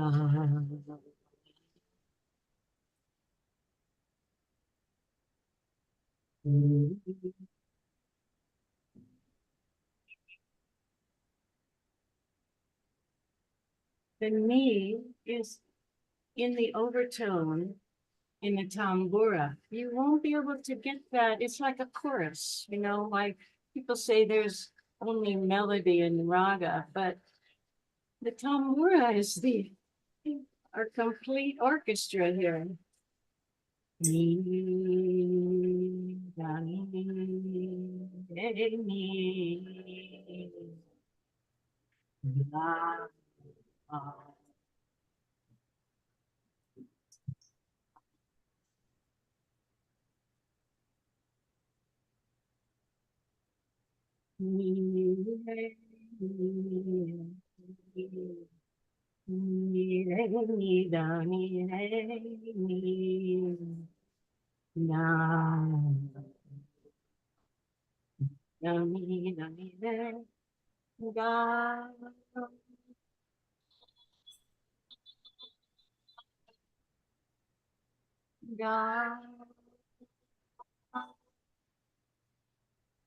Lee, in case if you are not aware, we can't hear instrument and singing together on a Zoom until the sound is mixed. You can put the tambura down and you can still just do it like how Lakshmi ji did it. Just do your sargam. Well, Neil, I wasn't actually going to do any, but somebody asked. But I am going to be preparing a Zoom place with proper audio, but it won't be for another 6 months, I think, before I have that for you. So you can do your sargam as well without any instrument. No, everybody got a little something. I could see some people listening. Lee, are you going to be videotaping your performances? I am. I will. So then, yeah. Oh, then after that happens, then we can share that on some of that. Oh, that would be lovely. We'll make a little clip, a small clip. And Sharon, Mala wanted to ask something. So Mala, go ahead, unmute yourself. Yes, so I've got two questions, one for Dr. Lakshmi and for our lovely raga singer. Darling, could you give me some sounds? So when I'm walking, I want to get into a singing meditative mindset. For example, when you all mentioned if something upsets you or somebody troubles you or says something negative, it's not sometimes easy to bounce it back and think, and then something else comes up. But I want to train my mind into like a raga sound, something. Give me some tips or some tunes or notes that I should focus on to get into that state of mind. So what Mala is asking, what should she be humming that can bring some peace in her mind while she's walking or working? If you're not a trained musician, then you can You can hum the Hindi songs also. That also helps you to release a lot of your difficulties. So if you can Rena beet jaye, na na na na, like that. You can pick up any song, a soft song or a fast song, whatever, and then sing them. And you can just hum it in your mind when you're walking or something. That does help to you. Instantly you will feel, oh, I have a different mood now, something like that. True, Lakshmiji. True. I think you could I also do agree. some tal, like da din din da da din din da da. Yes. Yeah. Yes. That just saying it lifts me up. Yeah, Love it. I think Mala, it's very important to be mindful about what you are thinking and what your thoughts are. What is your mood? And this thing really helps me. So what is my mood? What do I want to listen, or what do I want? What is my mind asking for, And when you work on that, you'll automatically get an answer. And that answer will give you and catch up with you what really is required. And at that time, if you want to have something light to listen, whether it can be just musical, it can be without notes, it can be just chirping of birds on the tree. That is also music in its own way. Or just a riverside, you're sitting on a riverside, and the sound of that, or just sitting under the tree and the breeze blowing, and the sound made by the leaves and the trees whispering with each other. It's so peaceful. So anything can be musical in any way. Whatever is your mood, listen to that, and it will definitely uplift your mood. And one more thing, it will also help you in answering those questions and solving those problems of your life which you have been tussled with for a lot of time. So take your time out and do walk with the nature, and do make things which make you think more lighter. And as Swami Shailendraji told, so having a distance, so automatically it will create a distance between your thoughts and you, and that will find an answer in space for yourself. I hope that solves. I would take that on. I think it's wonderful advice. We've got billions of thoughts and unnecessary thoughts that come through, but no, I shall try that. Mala, something interesting that I've actually found with hypnotherapy is by actually just loosening the bottom jaw. And what it does is it starts to stop the thoughts. So if you find that you're getting a lot of thoughts that are coming through all at once, then this is actually a really interesting technique. So it's literally just dropping the jaw. Yeah.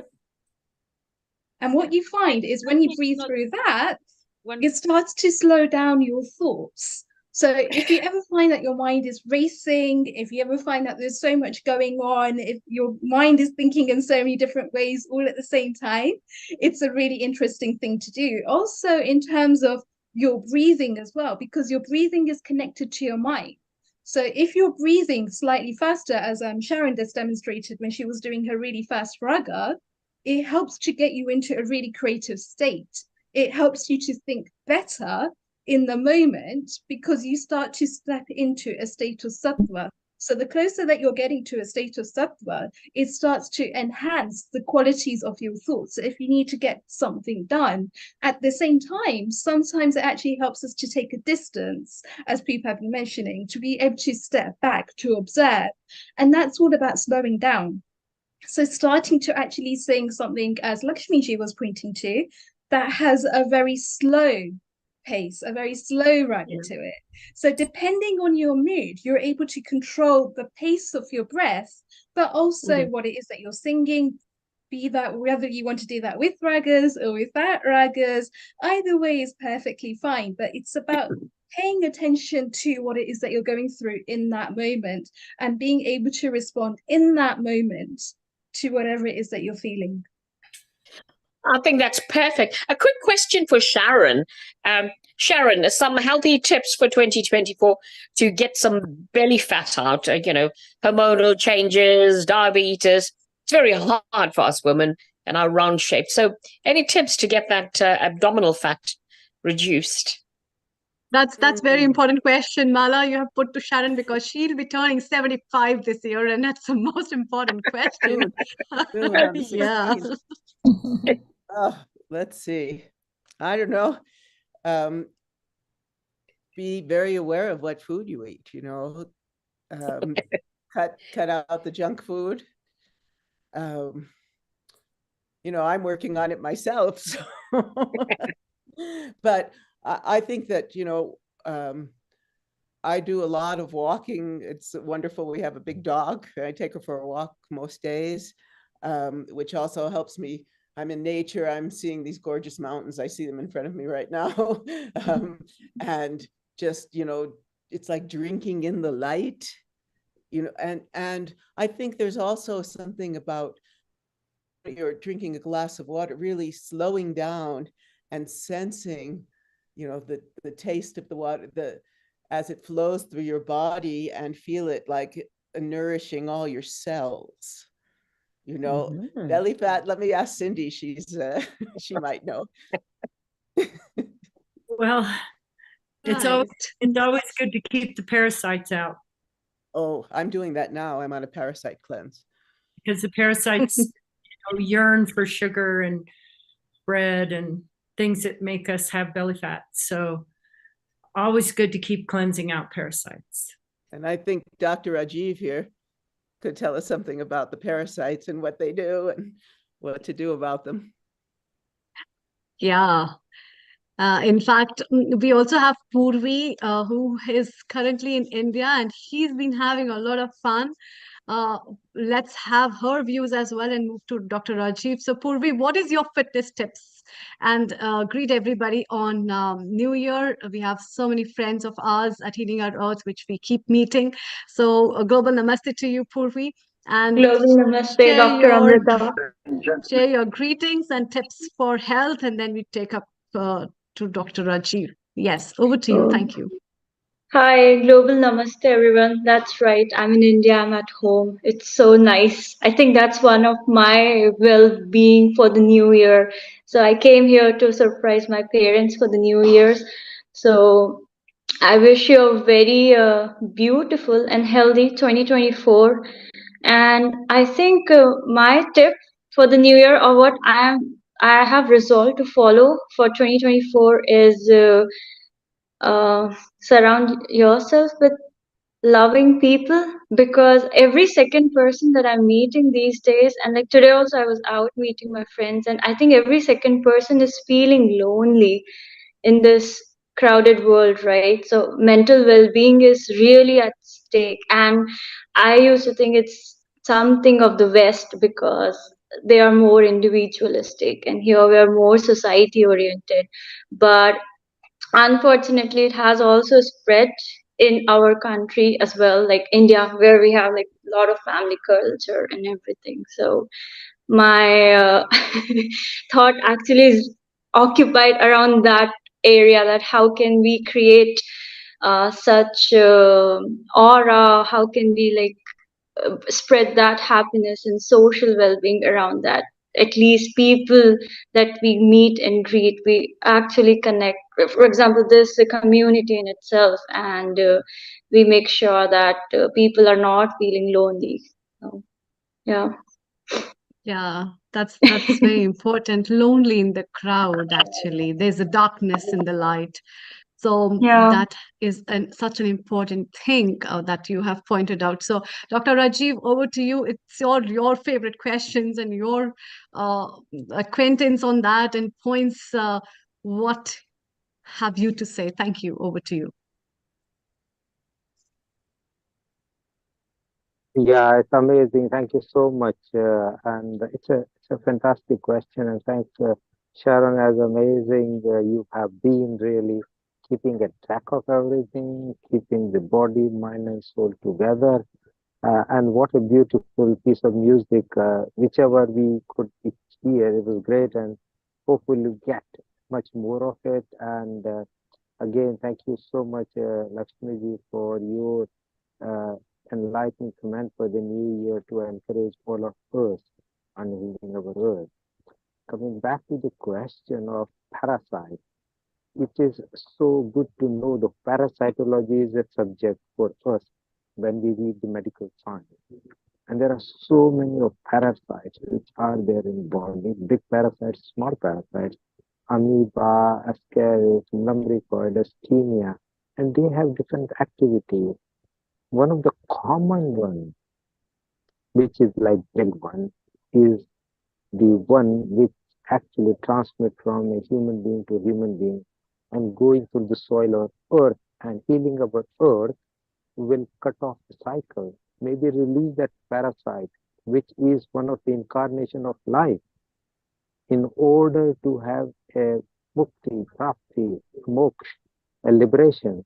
And that is very good for us because we are parasites of many other things in our other parts of the life. And we have internal parasites in our body, but we also have bad habits as parasites on earth. So the parasites in the body can be healed or done with commonly used drug like mebendazole. You take 3 days course and all practically majority of your parasites will go away. Healthy eating habits are the prevention, and we always emphasize cleaning the hands before eating because these parasites, as I mentioned, transmit from human to human. If you clean your hands, the parasites will not have chance to go in our body because we are eating our body. Second is also regular yoga, meditation, disinfection, and many people who do in some way gut cleaning, which is like keeping the bowel clean rather than a stool retention, is quite good. Prakshalan, drinking warm water, that actually is all good for that. So we will minimize our parasites in terms of disease, parasitic diseases. So I want to touch on also the bad habits that we have as parasites on us. And they are the other parasites which we should really get rid of in the new year 2024. The first one is greed. We have more than enough, but we want more and more and more. And you can imagine that majority of people are actually suffering from it. And second is the habit of ego, getting what I want and at any cost I want. And we hurt other people, we shout at people, we do things that are unreasonable to our close family members. And if we can actually get rid of these two parasites, that will be a good achievement for our 2024. So, maybe my voice was not clear, but I think these are two important messages for us. That first, clean, wash your hands, do everything clean, so that to avoid the parasites which cause diseases. The second is get rid of the bad habits, particularly greed and the ego. So I think I will stop it here. Thank you, Dr. Rajiv. That was wonderful. Washing your hands. I was wondering, washing our hands not only for removing the parasites, but also for the good karmas, you know. It will also help you in becoming aware about what you're doing, because once you wash your hands, then you realize you're eating as well. And that's what is a realization. And that's what Dr. Rajiv had been talking about, the greed and how much do we want for ourselves? Do we really want for ourselves, or is it just a sense of fear that we hold within ourselves? And I think in that, Cindy, Sharon, and Lee, and Lakshmi ji, because a lot of years have been passed and so many years you have been celebrating New Year's. And even we have Mitaji, who can just share with us what life has been till now. And you have been watching so many New Years. And when you all had been talking, I was imagining you all to be of our age, pretty young as Riddhi is, and how beautiful you all must be looking at that time as you are now. But still looking at that back process of the past, how things have been. So let's move to Sharon first, and then we go to Lee, and then Cindy, and then we move to Lakshmiji and Mitaji. So Sharon, tell me about your past years. How had you been looking at New Year's at that time when you were at our age, pretty young enough? And then now what perspective has changed to look into a new year like that? Over to you. Thank you. New Year, I remember being in Mumbai with Sitara Devi and my 3-year-old son celebrating New Year, thinking about all the amazing things I was learning and experiencing, and the beauty of the dance and the music and the culture, and just being immersed in it. And, and that immersion and that great teaching has stayed with me through my life and is coming into a whole new focus at this age. It's like it's time for, legacy kinds of things. Lee would know this. And that's why Lee is so, she's really jumping out in the world to bring the teachings that she's been blessed with to colleges and different centers, and I'm very excited for her.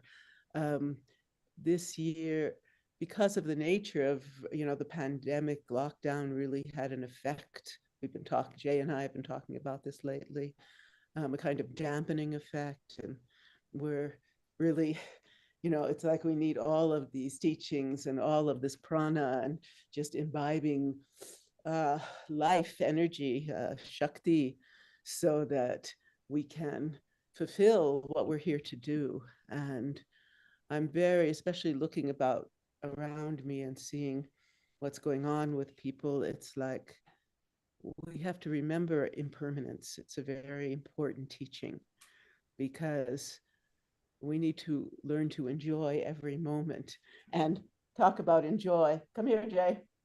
Jay wants to say, Chef Jay, my husband here, I want him to give his New Year's greeting. And New Year's greeting. Global Namaste, Jay. We are really happy to have you as well, sharing the part of Sharon's life and our lives as well. So please, over to you. For my new year, I want to make everybody that I love happier. That's all I want. Wow. Thank you. And we look forward to see your gardens and your recipes, as well as your videos, forward for this year to have some Yamistas in our lives as well. Thank you. We have, by the way, we were missing our lettuce, so we said, okay, why don't we just see if we can grow some, with some lights and a heater, and it's growing. I'm so excited. So we're going to have some of our fresh organic lettuce. But back to, I see so much, there's a lot of people getting viruses and all that. And my prayer is that we can really look to beyond just the, take a pill and relieve the symptoms, that people can really open their minds and start taking advantage of all the different teachings on health and healing that we have, and that we're bringing forth, and that Cindy's bringing forth, and that we will be bringing more and more and more to healing our earth. Nice. Cindy, what have you in this pocket to tell us about the past of your years? I was just thinking about how when I was much younger, and New Year's would come around, I would want to be with people. And I was more involved with hope. And I always had a very strong positive direction, but I was more hopeful. Now I'm more interested in contemplative time, and I treasure being by myself and being able to meditate and be quiet. And I'm more, I'm stronger in my inner connection and my connection to the unseen world, or maybe we call it the divine, whatever we call it. Now I treasure that, and I visualize giving that to the world and giving everybody that inner connection. So that's a big difference. It's actually That's a nice perspective. Hope. It's a beautiful perspective. So, Before we Amrita, move to Lee, yes, Amrita, Neil. it's a time to close in a moment or so. Let's go around each contributor here. One question, same question to each one of you in a very short sentence. What is in store for 2024? So we start with Lee. Lee, what is in store for 2024? And we end with you, Neil Kumar, after that. Yes. With the so we same start with question. Lee. Yes. I think we're up for some good things coming. I feel positive for the first time. I think the youth is doing a wonderful job. They're gonna help clean up the environment. When I was younger, to answer your question, Amita, yeah, I just approached life with an inner guidance. I didn't have any outer knowledge of planning. I was not one of those people who plan to go to college, did this, do that. I just kind of like that. And as I've gotten older, of course, I'm more cerebral, but I think you can be guided by your inner self as to what to do without getting your mind all involved in it. Yeah, that's lovely. Lakshmiji, what's your take on that? And over to you. Thank you. What's in store for 2024? I would want a peaceful 2024. There are a lot of activities, elections, etc. are going to happen. So I hope everything goes on peacefully, and there is no any criminal activities or other bad activities happening. So I pray God that let everything go on very fine and peacefully. Thank you. Thank you. Meetaji, your perspective for 2024 as well as tips for everyone. Over to you. Thank you. Global Namaste, Amrita ji. Global Namaste. And I think everyone has covered everything. So I resonate with the same thoughts, and especially Lakshmi ji, when she said about peace, that is very important. Thank you. Thank you. Riddhi, Thank you. Purvi, any one of you? What is in store for 2024? 2024, I think it's going to be one of the best years that is in stock for me as an entrepreneur and as an impact entrepreneur. So creating at least 5 jobs, and from that, creating an impact. That's in stock for 2024. So it's all about impact and a global impact. Thank you. Fantastic. For me, 2024 is all about peace, love, and unity. It's another chance to heal the world. It's another chance to take some time out for ourselves, heal ourselves, help ourselves, so that we can help other people to grow, and together we can heal the world. Lataji, your comments? Hi. So I would say that we all need to become better versions of ourselves and connect with the divine, and seek and embrace all the opportunities that come our way to improve the morals and values of human beings, and pray. We've joined that group for Peace on Earth. Riddhi, you're part of it, aren't you? And Meeta? So what we're trying to do is pray every day for peace on earth, and raise the vibrations, really, to bring, the tranquility that we all so much need. Thank you. And to enjoy maximum of what we're on this planet for. Thank you. Thank you so much, Lataji. Rajivji, what you look forward to 2024 before we move to Neel Kumar and Chirag, of course. So 2024, if you count 2024, the total is 8. As this is, if you think from numerology, astrology, although I'm not a qualified astrologer or numerologer, is considered to be one of the very lucky number, and it is probably going to be very, very good in terms of personal thinking, feeling, and hopefully peace in the world.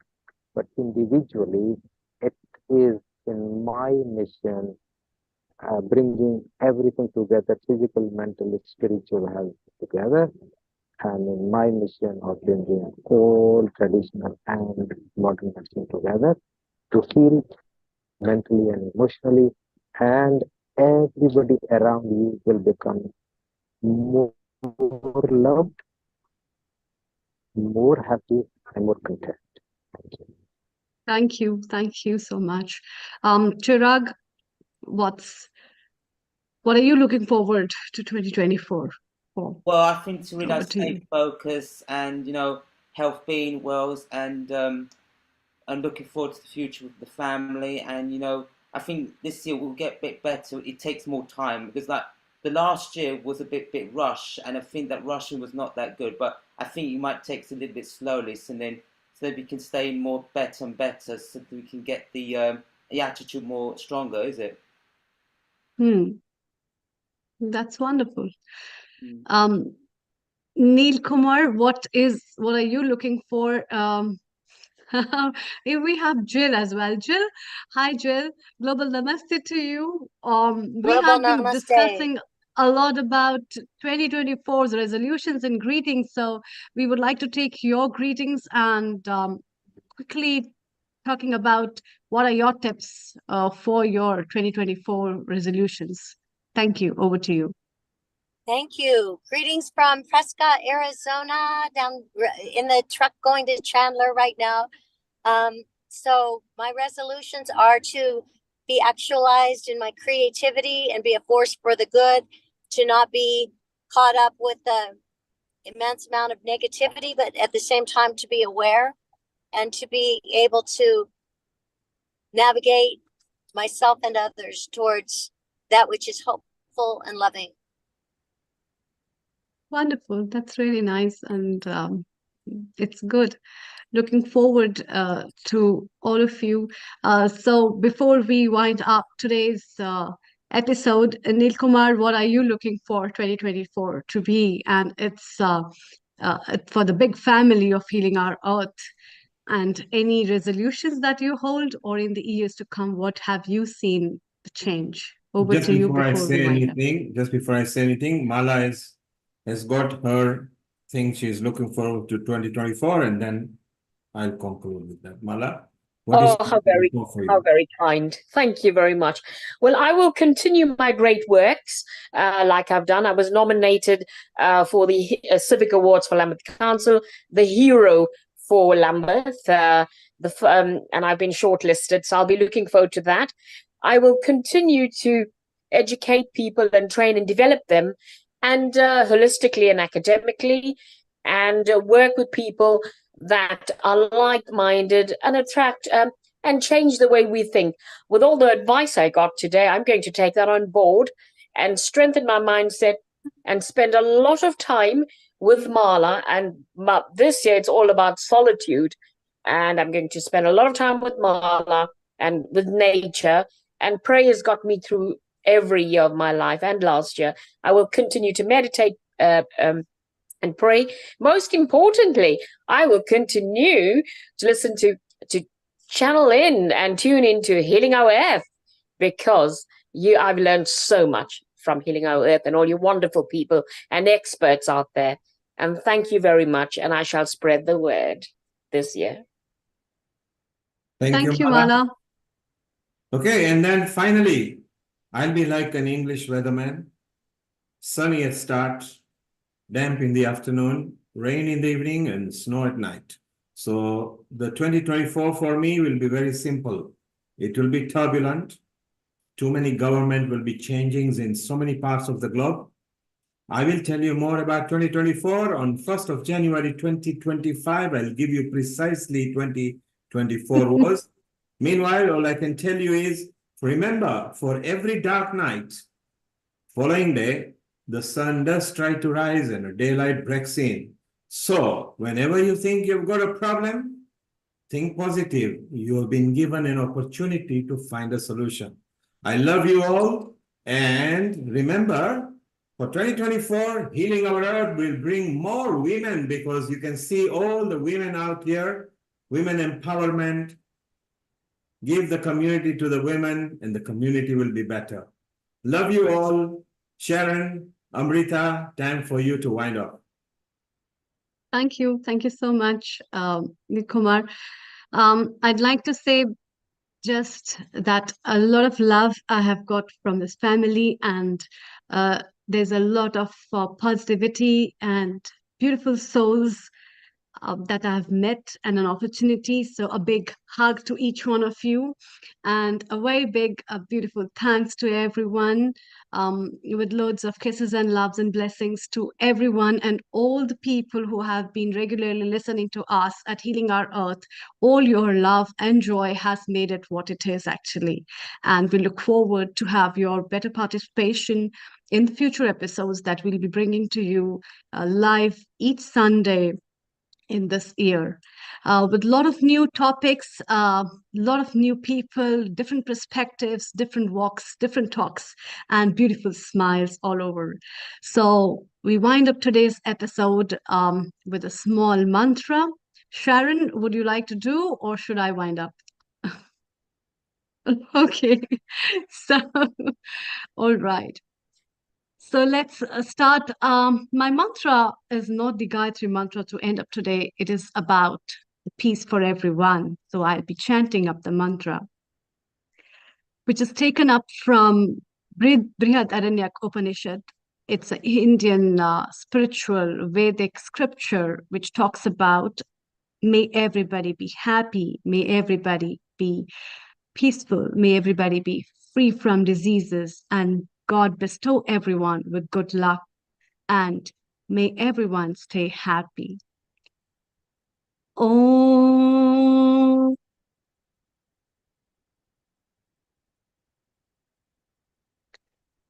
Sarve bhavantu sukhinah.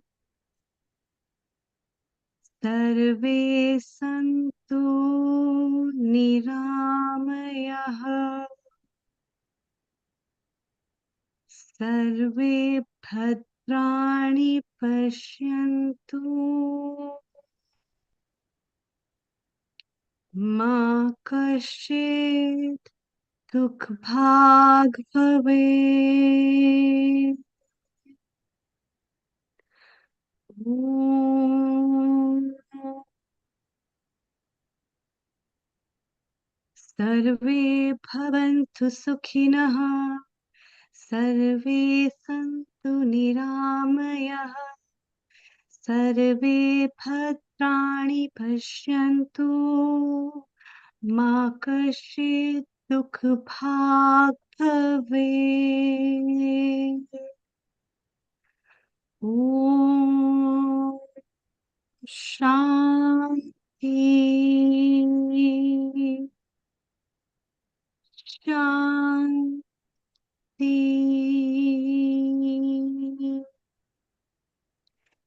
Shanti.